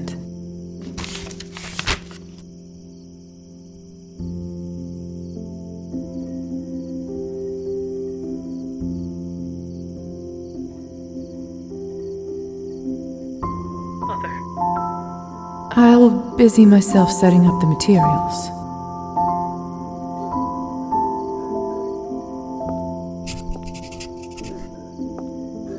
This should only take a...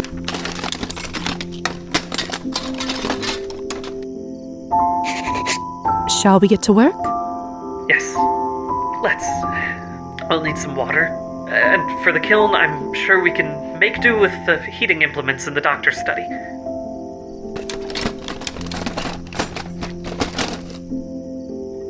Now, if you'll excuse me...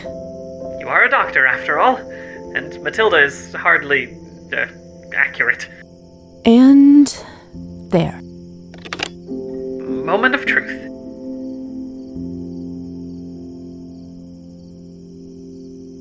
It worked! Oh, Liza, thank you! Careful now. Don't overexert yourself. Yes, of course.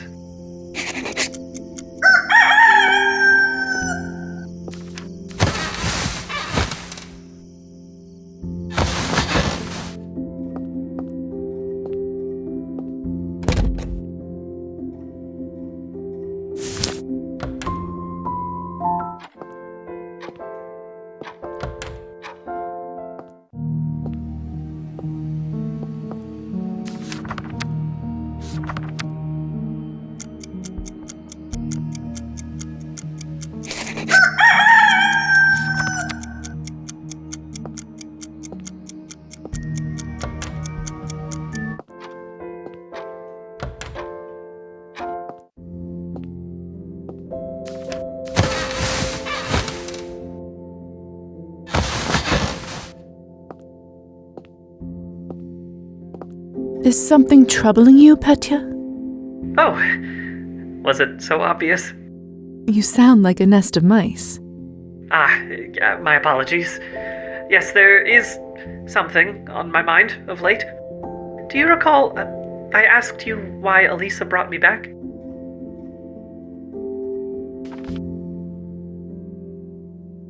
Doesn't ring a bell. I suppose you have much on your mind. It doesn't particularly matter. It has been bothering me a great deal. I'd like to hear it from her directly. I think I'm ready for her to know. Would you mind bringing her here? Are you sure? What do you mean?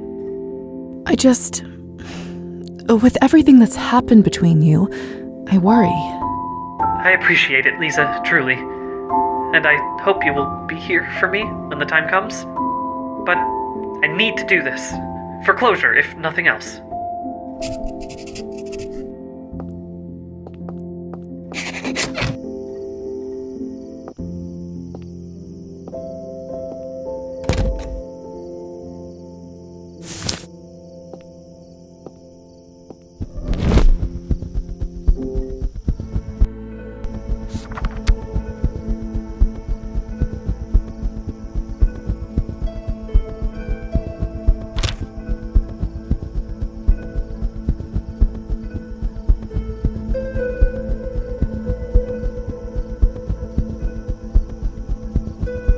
Fly away now.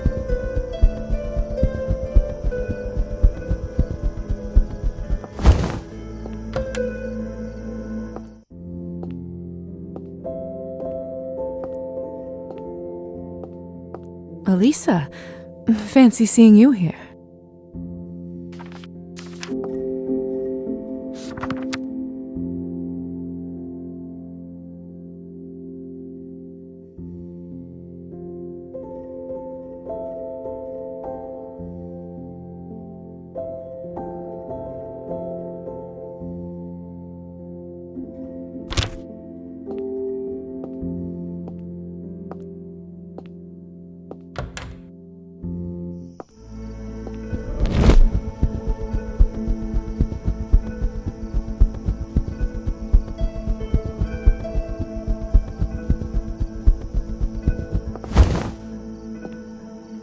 The scales of stability, the symbol.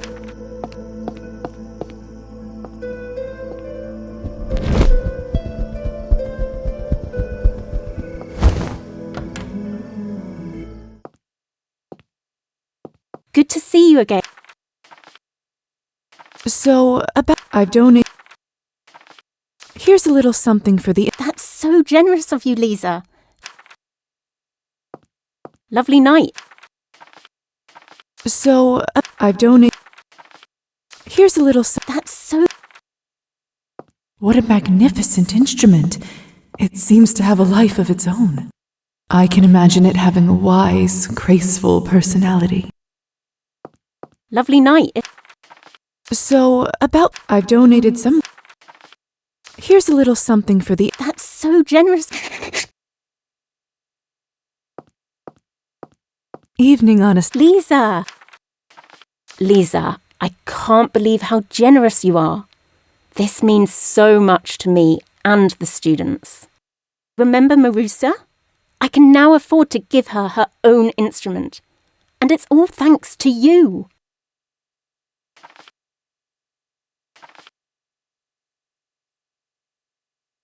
Oh, I'm so pleased to hear that. I bet this may finally be something that makes her smile.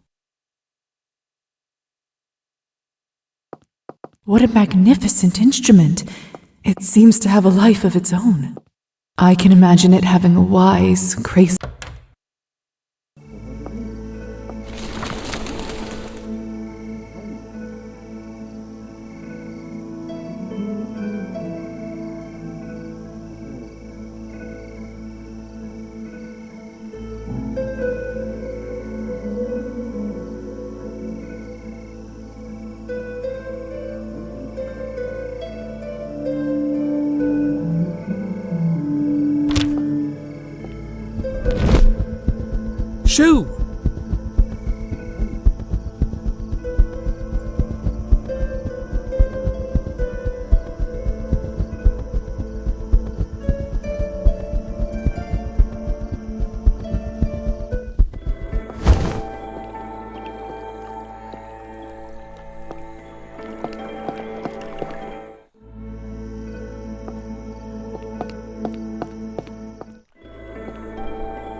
The smell is...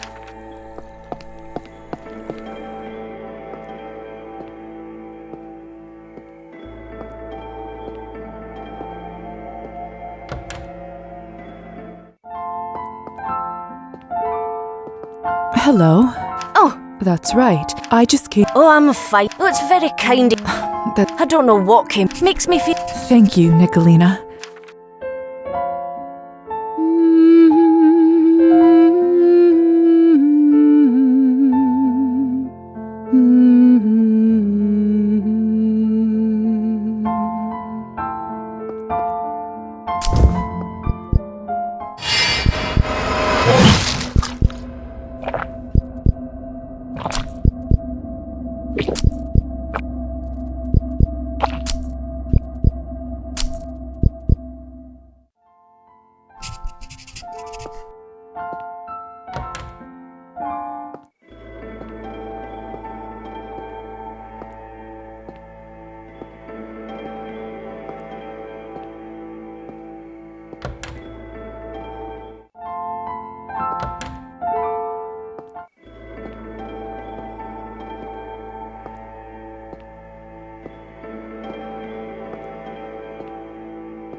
Marusa?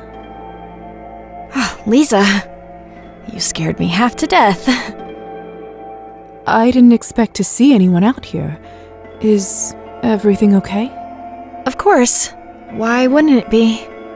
You're standing alone in a muddy field in the middle of the night. I guess I am. Earlier today, I saw a beggar. He pleaded for coin, but no one would give him anything. At first, I thought they were being selfish, that they didn't care. But then the more I watched, the more I realized that they simply had nothing to spare. That man was not only in need, but at the bottom of an ocean of desperation.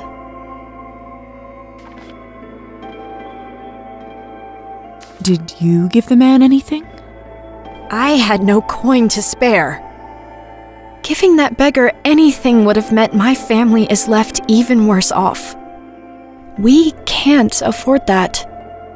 I know I'm still young, but I look at these people, my fellow peasants, and my heart aches. Liza, I know I told you before that I want to live the stories that I've read, but I don't think I just want to live them for myself. What if I could somehow take those experiences, those adventures, and use them to help people like me find their own way? I could give back. Maybe not with endless coin, but with what I can learn and share. I just wish I knew how I can make it all work. Everything feels so fixed, so immovable.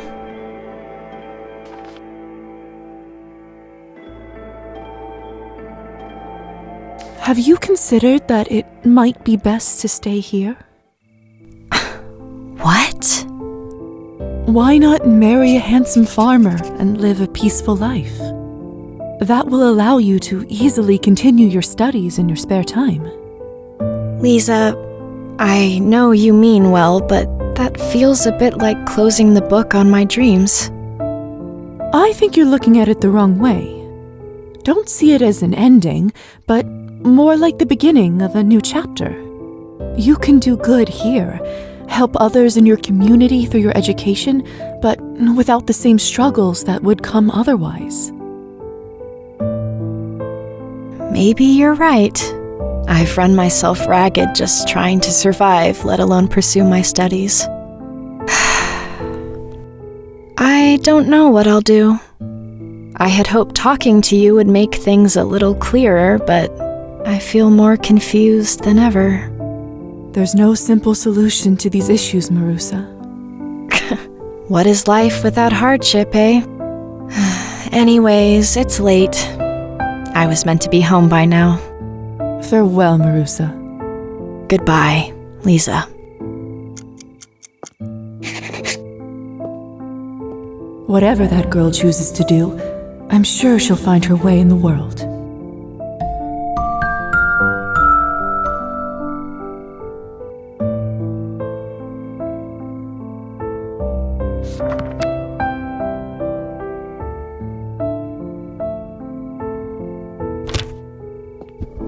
away from me! Shoo!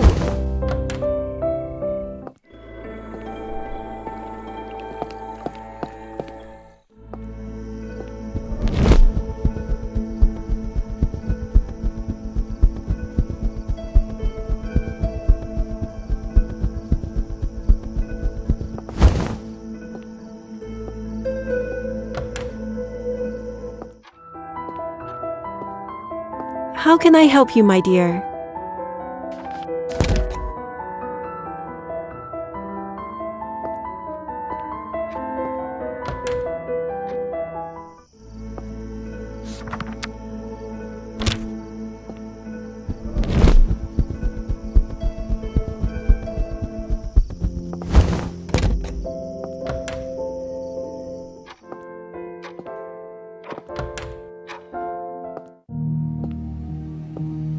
What should I work?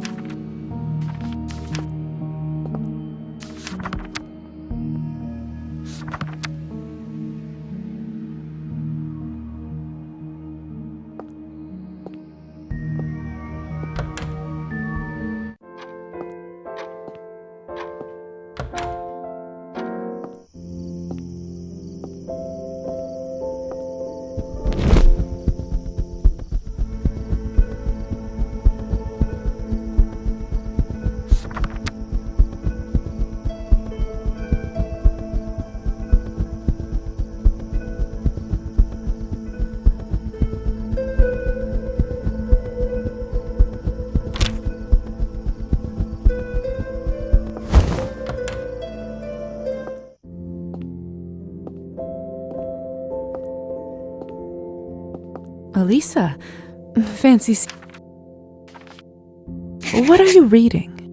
The Crimes of Bluebeard. Familiar?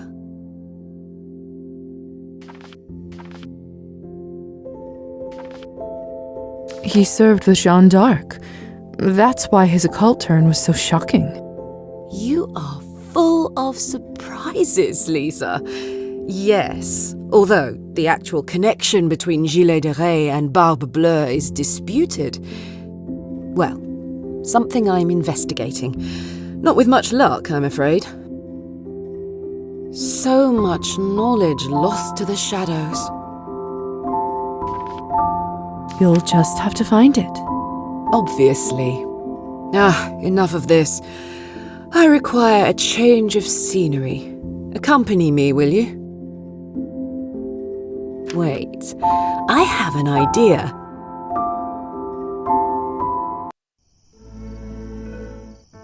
Race you to the dock. I don't suppose I have much choice. None. On your mark, get set, go!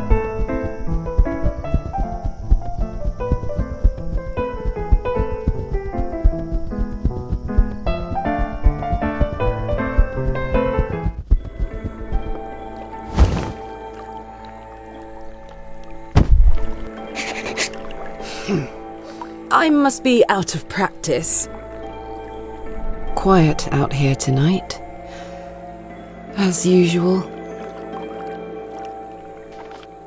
It's pretty, don't you think? Oh, very. So dark and inviting. Not that I'd recommend taking a dip. Certainly not after Kupala's night. There's an old spirit in this lake. Old and cold and hungry. You mean the Rusalka? Oh, you're familiar? We've met. On the island, as it happens. I've seen her once or twice. I've never actually approached, though. Even to me, drowning seems like a particularly unpleasant way to go. So, do try to avoid upsetting her, I'll bear it in mind. It seems what would you call it? Underworld is more expansive than I thought. Vampires, ghosts, Rusalkas. Underworld. Fitting enough. Although, a little drab, don't you think? Doesn't really capture the romance of it. I'm not sure I'd call it romantic. We are dead, after all. Death can be romantic. I must introduce you to Shelley. Considering my profession, I'm not all that fond of it. No? I would have thought you might have gained an appreciation for it. Unlife, at least, if not death itself.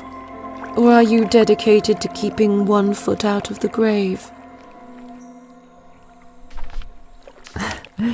Can't I have both?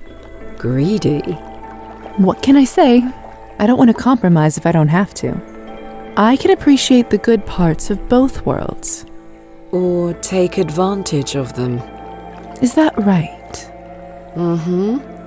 Certain tolerances, so to speak, that are harder to come by in the light. Certain indulgences that can thrive in shadow. I could show you, if you're interested. Show me.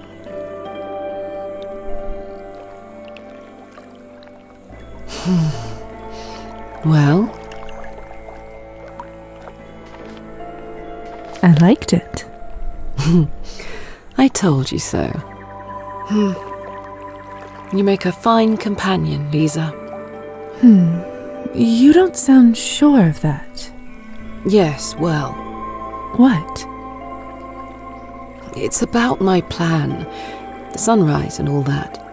Tell me honestly, do you think me foolish? I don't. I mean, betting your life on it is a lot, but still, it clearly is important to you. Do you say that just to placate me? No, it's true. That passion is what drew me to you after all. It's going to be soon. I have almost everything I need. Have you tested it? Well, no. Elisa, I can't stop you, can I? Of course not. I was sincere about wanting to hear your thoughts. But no, I intend to go through with this. It's far too late to stop.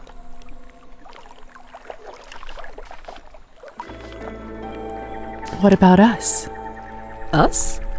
Before, I thought that...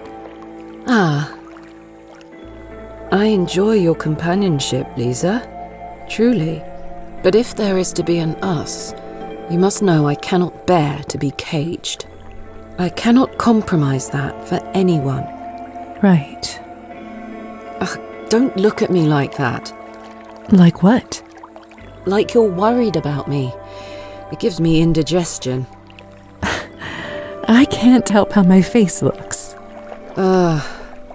If I tell you something, will you promise not to tell anyone else? Of course. How old are you, Liza? Huh? I'm 22. Or rather, I suppose I was. Why? I thought so.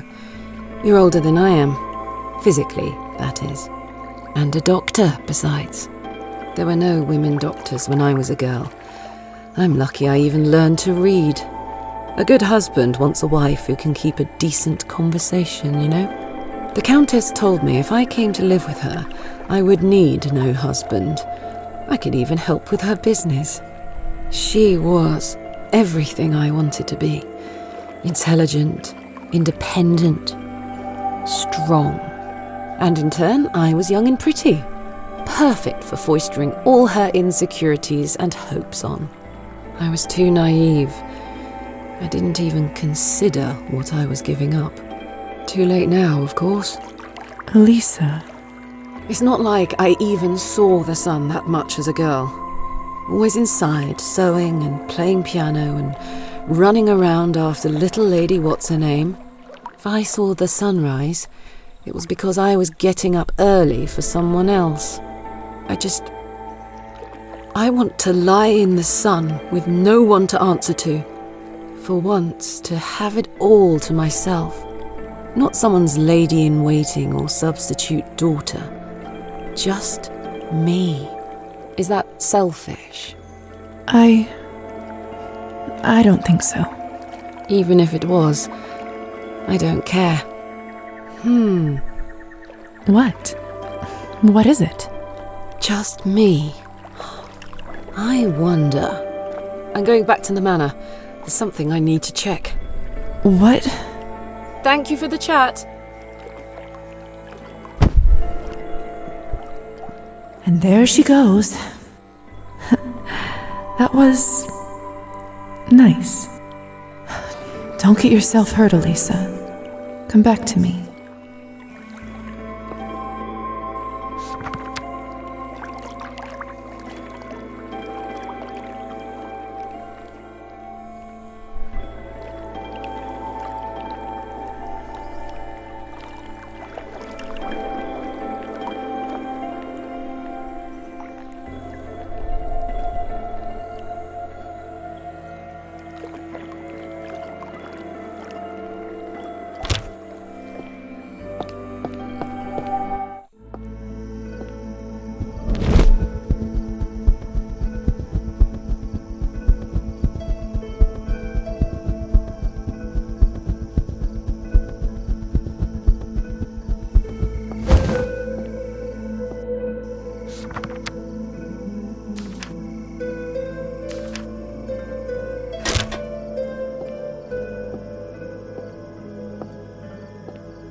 Ah, my favourite customer.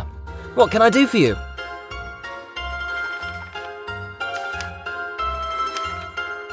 Kirill. What is it? Oh, did you hurt your hands? Eh? I don't see any sort of mark. Does that mean it wasn't him? Sorry, I must have been seeing things. Are you buying something or not? Maybe I'm on the wrong track.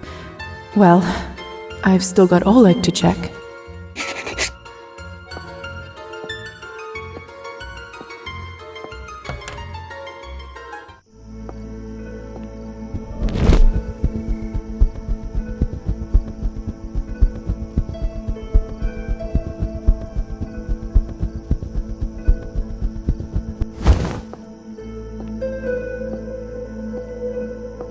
I used to feel safe inside a church. The hussar's lost in thought. I don't think he's noticed me. Why don't I pay him back with a little scare?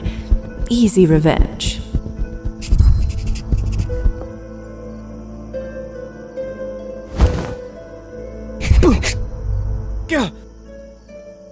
Liza! Gah, you little... Just thought I'd show you how well I've taken your lessons. Yes, you're very talented.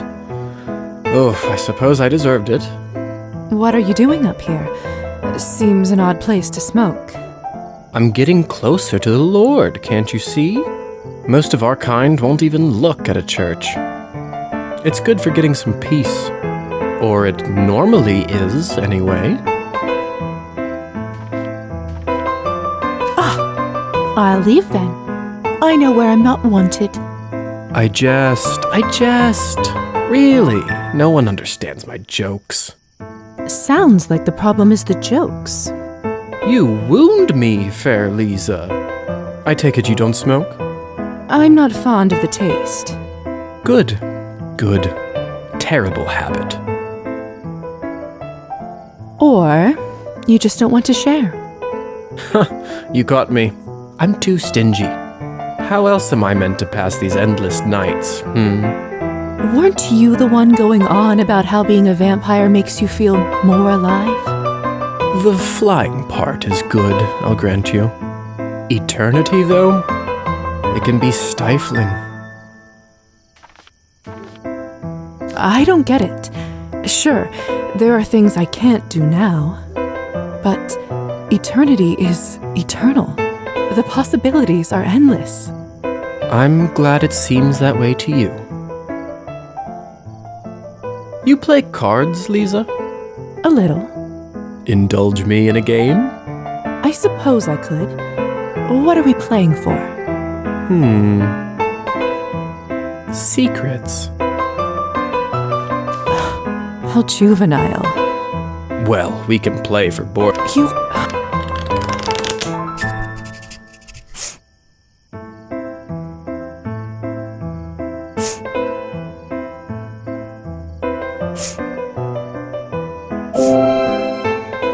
Yes!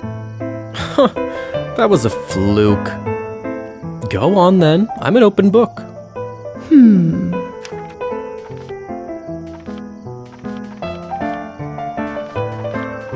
What do you think of the Countess? How is she as a boss? Fine, I suppose, as bosses go. I'll take her over the military any day. She can be a little... how to put it? Pragmatic. A good quality in a businesswoman, but you want to stay on her good side. But like I said, certainly not the worst boss I've ever had. Does that answer your question? That was almost too casual. I wonder if he gets that question a lot. Next round, then?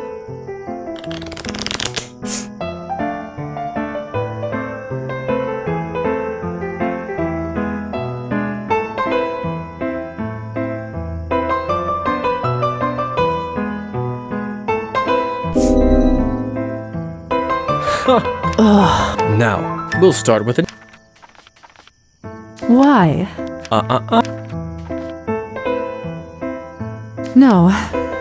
Well, or next round.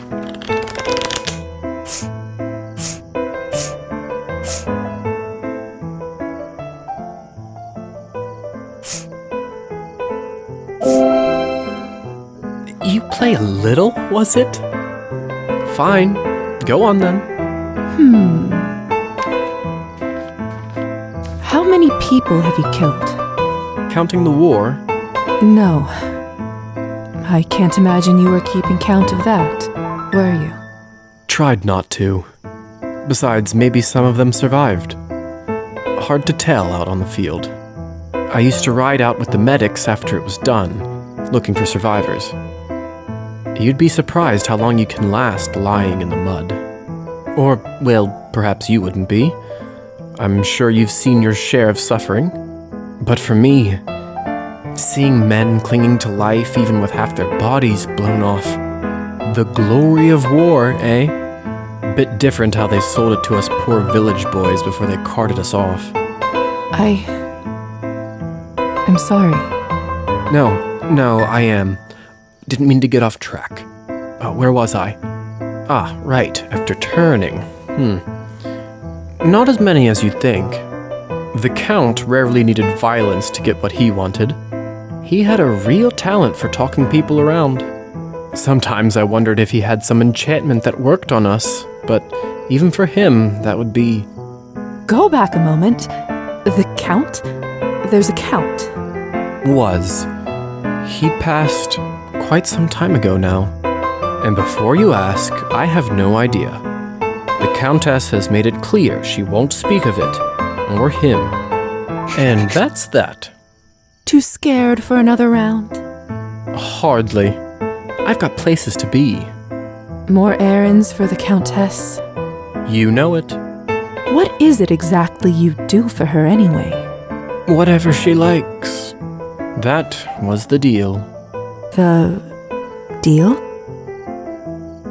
So you have a mark too? Just like yours. His blood for my services to his family. You can make a deal like that? Seems unfair. It wasn't quite that bad. I negotiated pretty well for a dying guy, if I do say so myself. And here I am, the well-kept servant of a great vampire house. Who could ask for more? Don't answer that. Thanks for the company, Liza. Come join me up here again sometime, eh? What a strange man. He's clearly unhappy, but even that feels like it's not quite the whole truth. Perhaps I'll ask him more about it next time.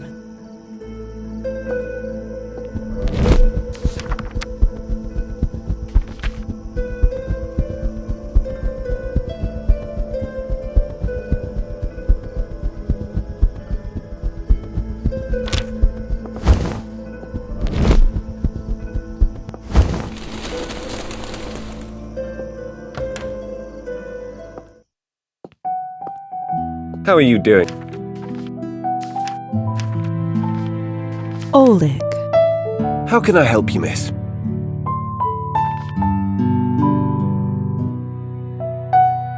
Hey, Oleg. Do you mind if I take a quick look at your hand?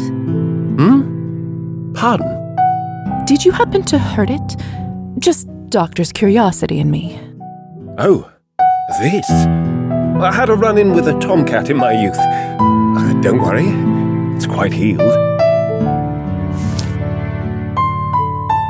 That scar.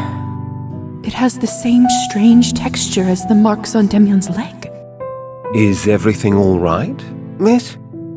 Was it really a cat that gave that cut to you? What? What reason would I have to lie? I think we both know the answer to that. No, I have to know, Oleg. What happened that night on the lake? Could we talk in the back room? Please. I'll answer your questions, just not here. Fine.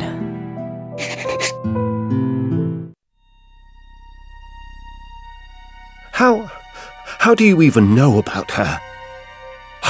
Doesn't matter. I knew one day someone would come to me with this. What do you want from me?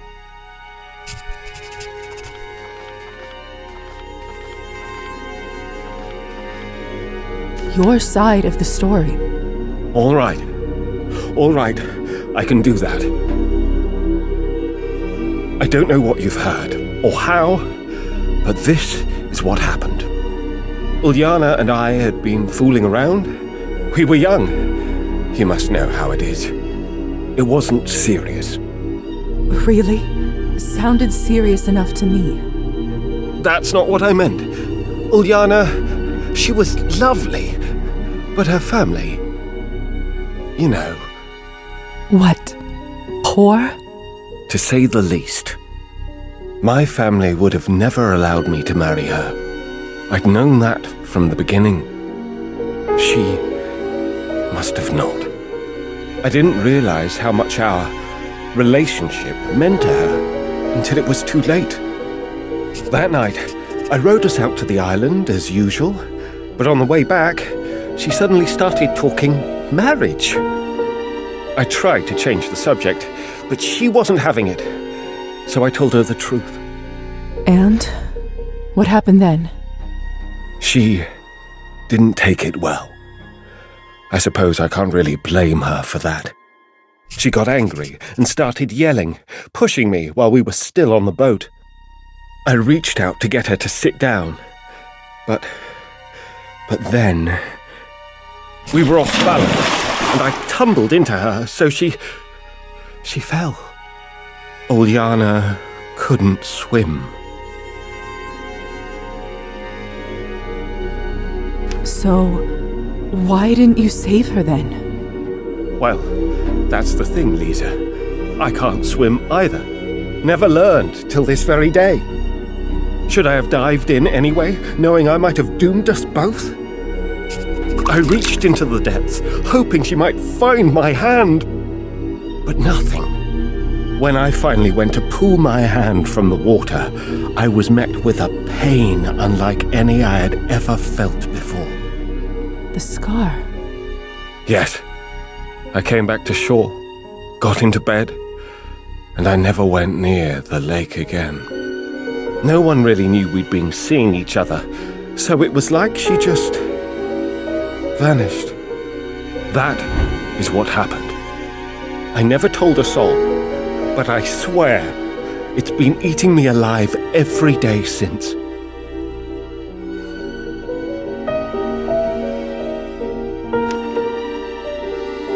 So, what will you do now?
find another way. If you're telling the truth, I can't deny you have some responsibility for her fate, but you didn't murder her. And I can't justify killing you over an accident. Oh, thank you. Thank you. So I'll only take your hand. What? Would you prefer me to kill you? What am I going to tell people? You were trying to get something down from a shelf when it fell and struck your hand, crushing it terribly. Fortunately, I was in the store and able to perform a swift amputation, saving the rest of the limb. Does that work? Couldn't it just be a finger? I'm not the one who decided the price. Is that fishbone? No, don't tell me. As a doctor, I'll make sure you aren't conscious when it happens. When you awake, this will all seem like a bad dream. Minus a hand, of course. And the light will await you and me. Await you and me.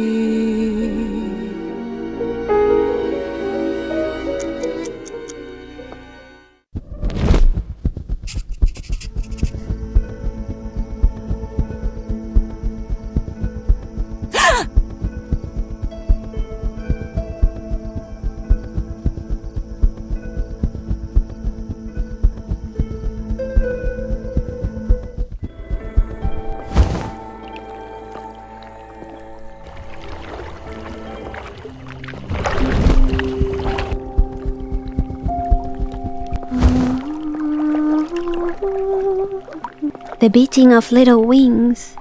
Do they bring good tidings? As requested. Yes. So much has been lost, but this mark, I know it. And what of him? Dead, of course.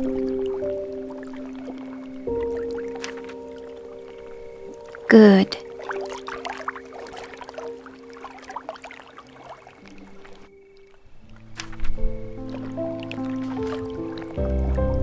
It's over. Indeed. For your effort, a reward. For luck in the hunt. Thank you. This payment, not a gift. Finally, I will take you to the depths, lover mine, where you belong. Farewell, little bat.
A handwritten note.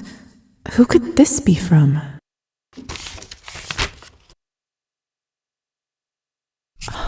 She must be talking about the ritual.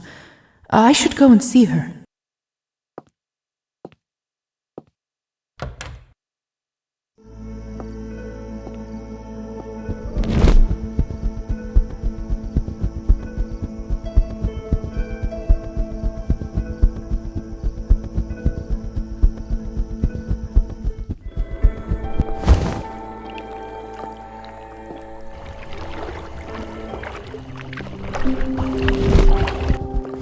Locked. You came. Good. You're really going through with this then? How many times do I have to say it? There. That should be everything. It reminds me of that night with Matilda. It's not dissimilar. And just like then, I'll need something I care about. A gift from my late father. I've had it on my person since I received it. It should be a fine vessel for my spirit. Spirit? Not soul? Sweet Liza, you don't truly think we have souls, do you? Our eternal souls, if they ever existed, are long forfeit. I speak of something more essential. That which makes us, whatever that is. The art of necromancy deals in exactly that. Something that squirms in our cold flesh, yet can be teased out and captured. That is what I speak of. I'll catch mine within this amulet, and from there, I'll carry this corpse into the sunrise, and I will watch it. Then, I'll retreat to the shade and resume full control over my body. Et voilà.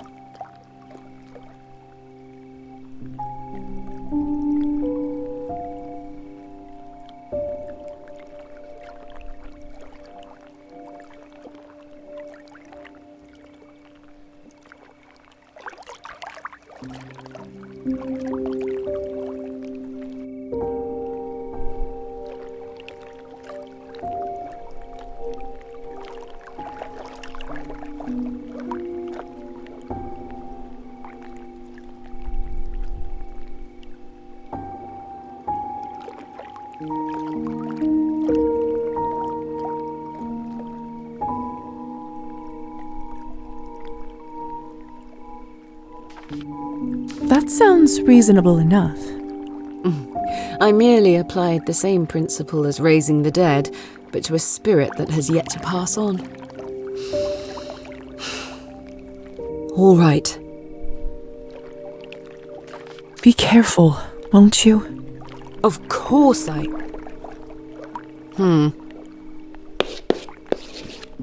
There. An extra protection rune, just for you. Appreciated.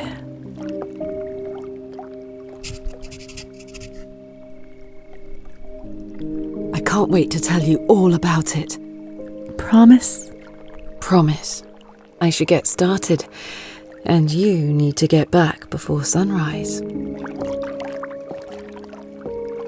I'll see you on the other side.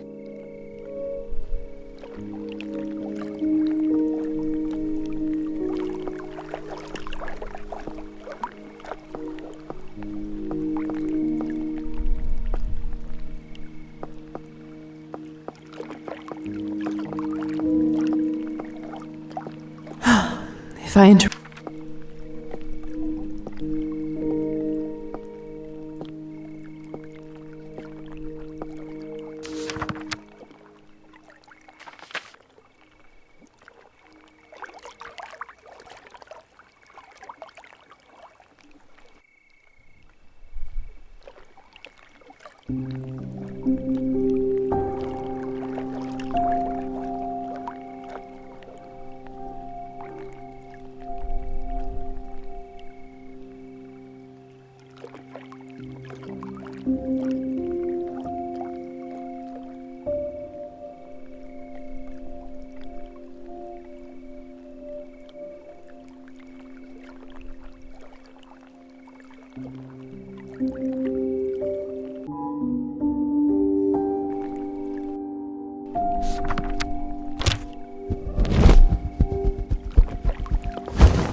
Go away, you!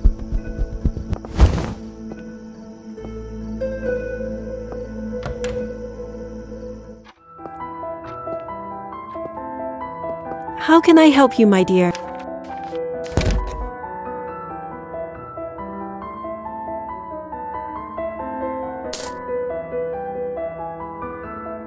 Enjoy!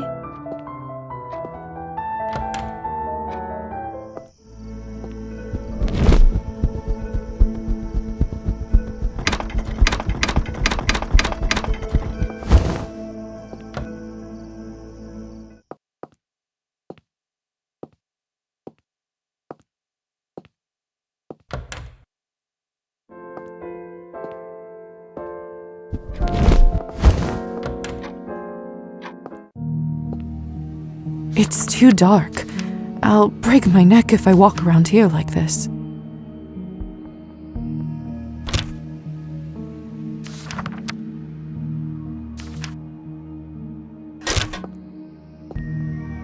Hello, Doc. Huh? Mm-hmm.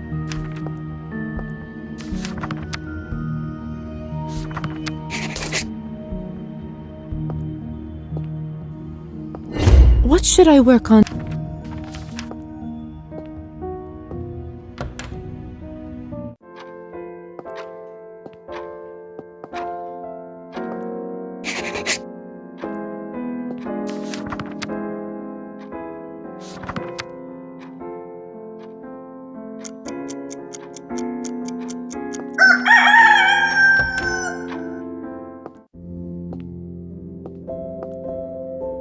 Hey, Liza. How was you? Honestly, I knew it as soon as you. Well, you know. why...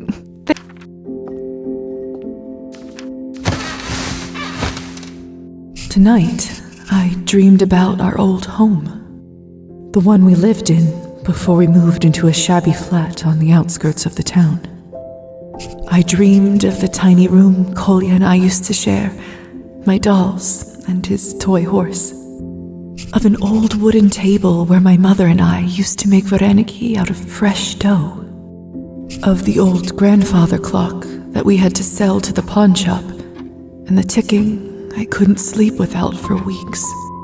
Of the windowsill where little Kolya used to sit for hours on end, waiting for father to come home from a vodka bar. I dreamed of the day Kolya asked me, why do grown-ups even drink something so repulsive? It was a surprisingly difficult question. I didn't know what to say back then. I think I might have an answer now.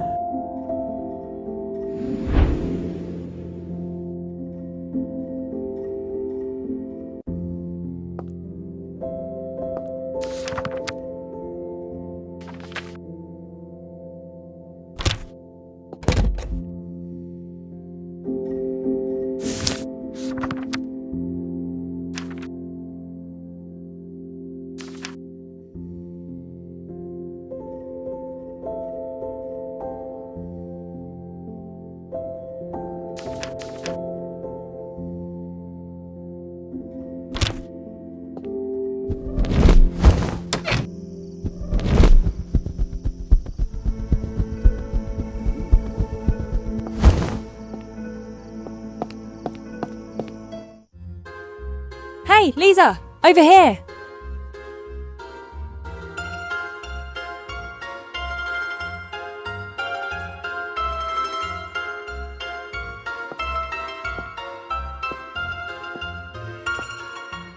Glad you made it. Was afraid that the smell and the noise would scare you off. Welcome to the hub of our cause. It certainly seems fitting. Of course it does. Look around. These are all working people who are tired of sitting under the ruling thumb. Come, enough talk. Let's find a table. I've had enough walking for the day. Gosha, why don't you grab us the drinks while I find a table for our friend here? Ugh, I always get the drinks. What can I say? You have a certain charm that keeps costs low, eh?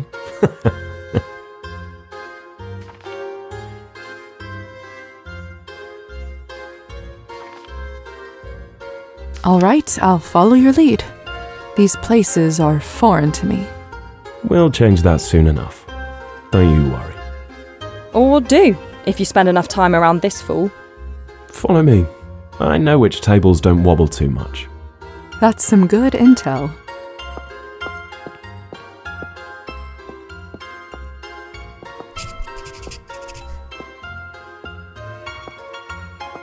Ah, that's better.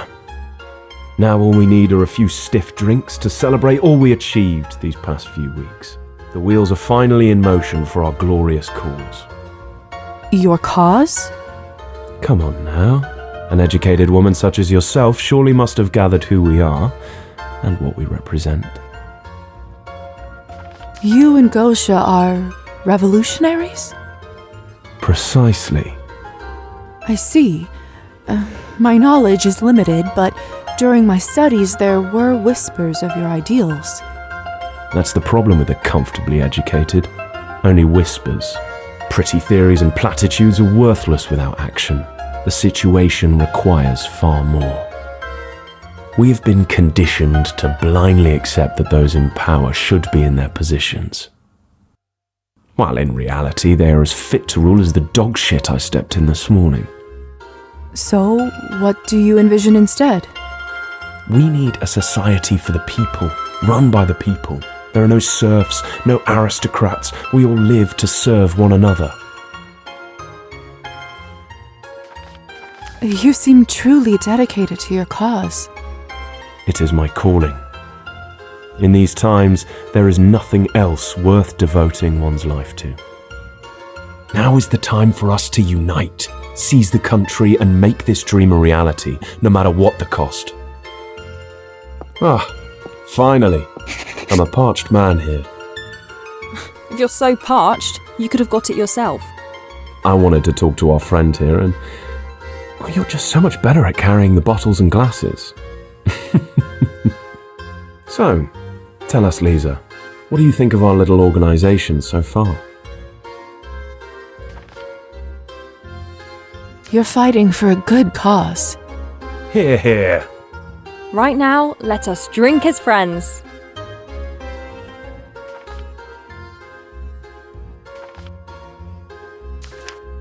To the glorious future that awaits. No regrets. There's no way I'm actually drinking this stuff.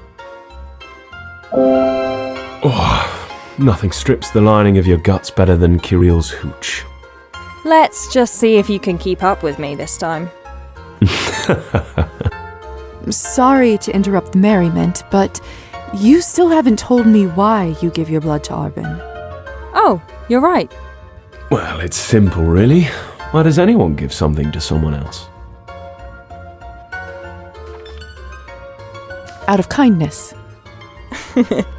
Well, yes, but do you really think we're in a position to do that?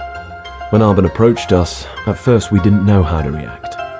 To be honest, we were pretty suspicious. With her fancy place and the people she hangs around with, she seemed like the epitome of the uncaring elite. I wouldn't say she is uncaring.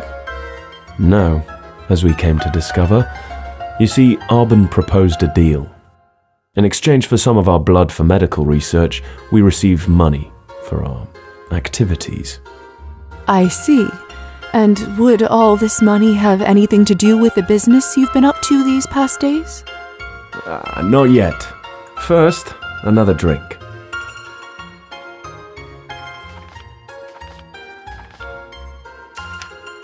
To the new age. To the people. No regrets. I can't bear to taste this. Alright, you want to know what we've been working on these past weeks? We're organising a rally outside Town Hall. I see. And what exactly is its particular aim? I understand that you're still pretty new to the town, but you must have heard a little about our last dear mayor. I've gathered a bit about the situation. Well, in addition to his many other crimes, that scum of the earth stole far more than a fair share of the people's harvest to ship back to the capital. So many bellies went empty last winter. So many honest field labourers, like my parents, lost their livelihoods. And that is when we organised and managed to drive him out of office and straight to jail. Now with this new mayor, the past wrongs must not be repeated. That's what this rally is for, to make sure he knows we're serious. Ultimately, we know none of the ruling elites can be fully trusted. In time, the whole system must be overhauled. But with the rally, we take our first step in achieving our demands. Will you pipe down over there? What are you women doing in a place like this anyway? Go home to your husbands and brats, and let the rest of us enjoy our drinks free from your nonsense. Lucky for you, I have neither a man nor any children to rush home to. In fact, I think I'll take a good while to savour the rest of my vodka tonight. Huh. You should fix that. A woman your age only has a few more desirable years left in her. All of you, it's unnatural. Rabble-rousers like you are the problem. Us? The bourgeoisie sit and feast in their mansions with no thought for you, and yet you choose to insult those who actually think of your future. What? Tell him, Liza. The bourgeoisie, the ruling class, the rich and powerful. And their biggest trick is to make ordinary people think we're our own enemies. What a load of rubbish. But don't you see? It should be the people who determine the land's destiny, running the country for themselves as it should be. Creating a world with no more greed or suffering. Oh, I know you. You're the people that shut down the mill last week. That was one of our actions, yes. You cost me a week's worth of wages. I had to burn my old musket to keep warm. A price worth paying. How can you say that? It was a gift from my father, the last thing of value in my life. I am sorry, sir, but direct action will eventually lead to a better life for all. Aren't your overseers ultimately to blame? What? They hold you hostage with wage loss even when you couldn't work if you wanted. Doesn't that show you that they don't care about you? You're nothing to them. But why would they pay me? I wasn't there. Maybe because you're a human being and have a right to food and heat. That's the problem with this society. Hunger, poverty, hopelessness. We've been conditioned to blindly accept that these are just inevitable costs of living. It doesn't have to be that way. Enough of this. You're lucky the right people aren't around to hear you spout this drivel. This is exactly why political delinquents shouldn't be allowed in here or anywhere in the country. Some people just can't handle the truth. This piss hole isn't worth my coin tonight. Just another blind worker who refuses to understand why we do what we do. The time will come where they will have no choice but to see it our way. Ignorance is sometimes easier when hopeless. Maybe he just wanted to drink in peace to numb it all. Then he shouldn't have started it. What's happening out there? It must be the rally. We're going to be late, Ivan. Don't blame me. You were the one who took too long getting our drinks. It's happening tonight? Come, we'll show you. Right after one more drink for the road. To tonight's success. To a better world. No regrets. One more would tip me over the edge.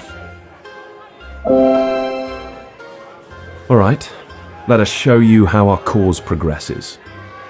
You can see how together we're reclaiming our town for the people. Let's go. But after that, I must get back to the doctor. When we're done, there'll be no more masters to return to. Come on.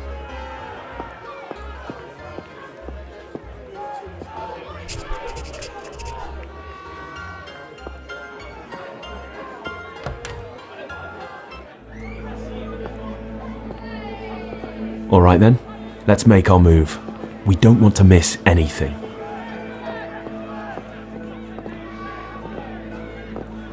So many people. And this is only a fraction of the force we will have.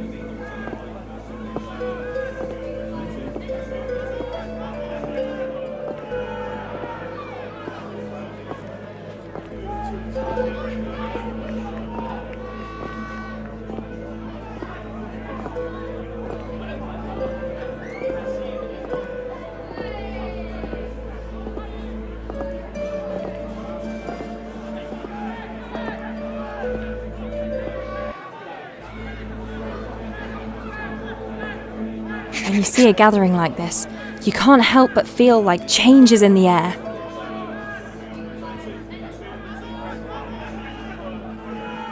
Hey, Liza, I think someone is trying to get your attention. What? The girl from the party, the one who killed Petya. What's she doing here? It looks like she wants you to go inside. Well, looks like this is where we part for now then. So it does.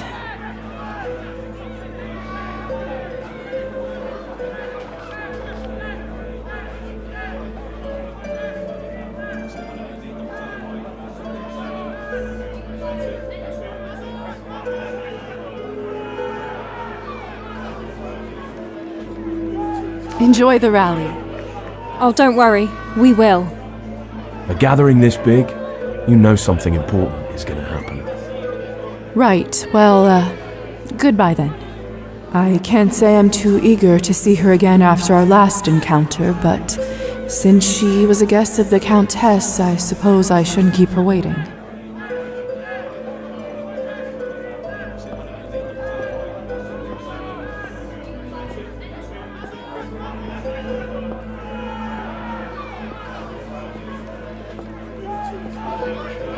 Hello there. You wish to see me? The Countess requests your presence inside. The Countess? Why is she here? How should I know? I'm just the messenger. Just follow me. Locked.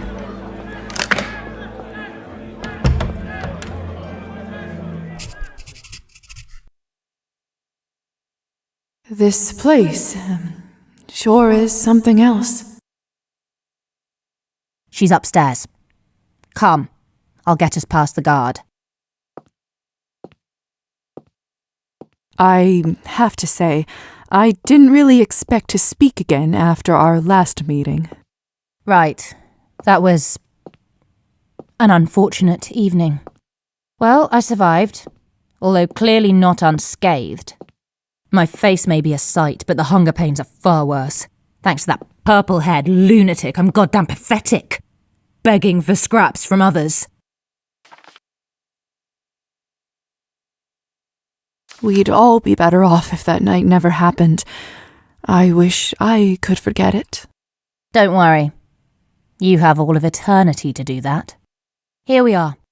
You there. Let her through. The Countess wants an audience with this one. Of course. Ladies.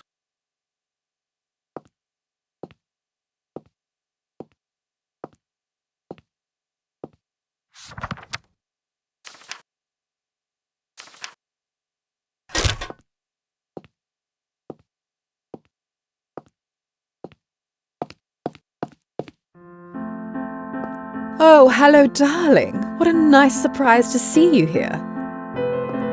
Liza, my dear, how funny to find you down there amongst the rally.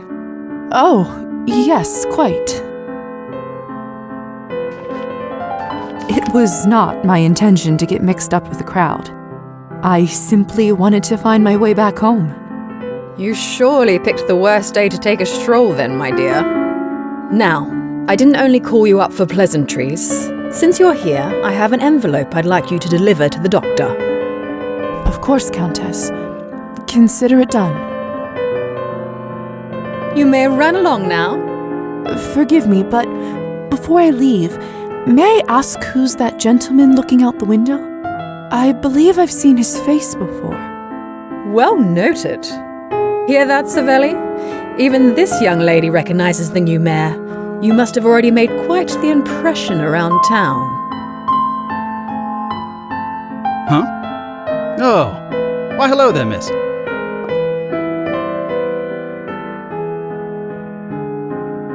Apologies for not noticing you earlier. I got lost in thought admiring the view below.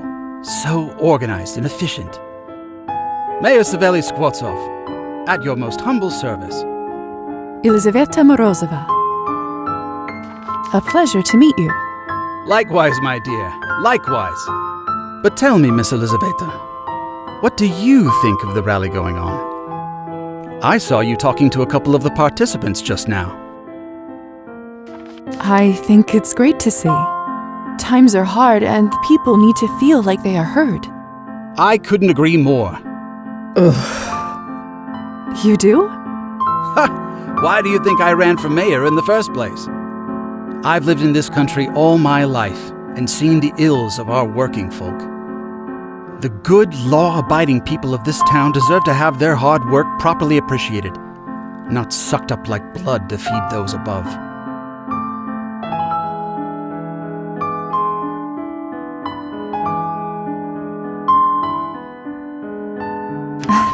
A pointed analogy. My apologies. I didn't mean to use such imagery in the presence of you refined women. Oh, please. You think our little Liza cannot handle talk of blood? Ah, of course. You're that Liza, the new physician apprentice. I'm surprised you've heard of me. As mayor, it's my duty and privilege to know about all the town's residents, especially those who so wonderfully use their talents to serve the good citizens. Oh, it's truly nothing special. It's what I've always wanted to do. Oh, don't sell yourself short. We all do our own small part to bring about a better tomorrow for those of pure heart and spirit. Ah, do you smell that? Change is in the air, my friends. We've got a good crowd going now. Time to greet them and let them know their voices are heard. Savelli, for goodness sake, don't put yourself in harm's way in front of that rabble. I've only just got used to you as the new mayor. Ha! There's that razor wit I was warned about. Come, Liza. Join me if you'd like.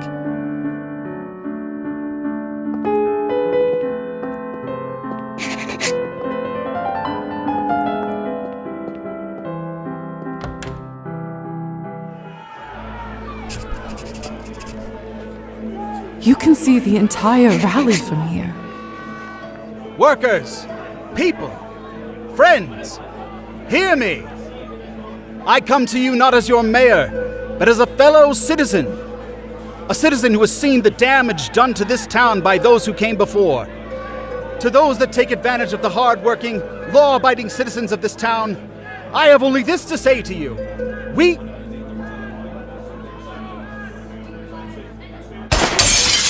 My God! Get down! That was a gunshot.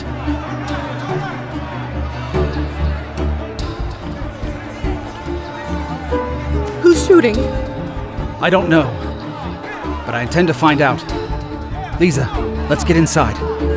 I just need to quickly check if there's anyone in the crowd I might be able to help. It's hard to see. There's so much panic and confusion. Wait. It can't be. Liza? Collier.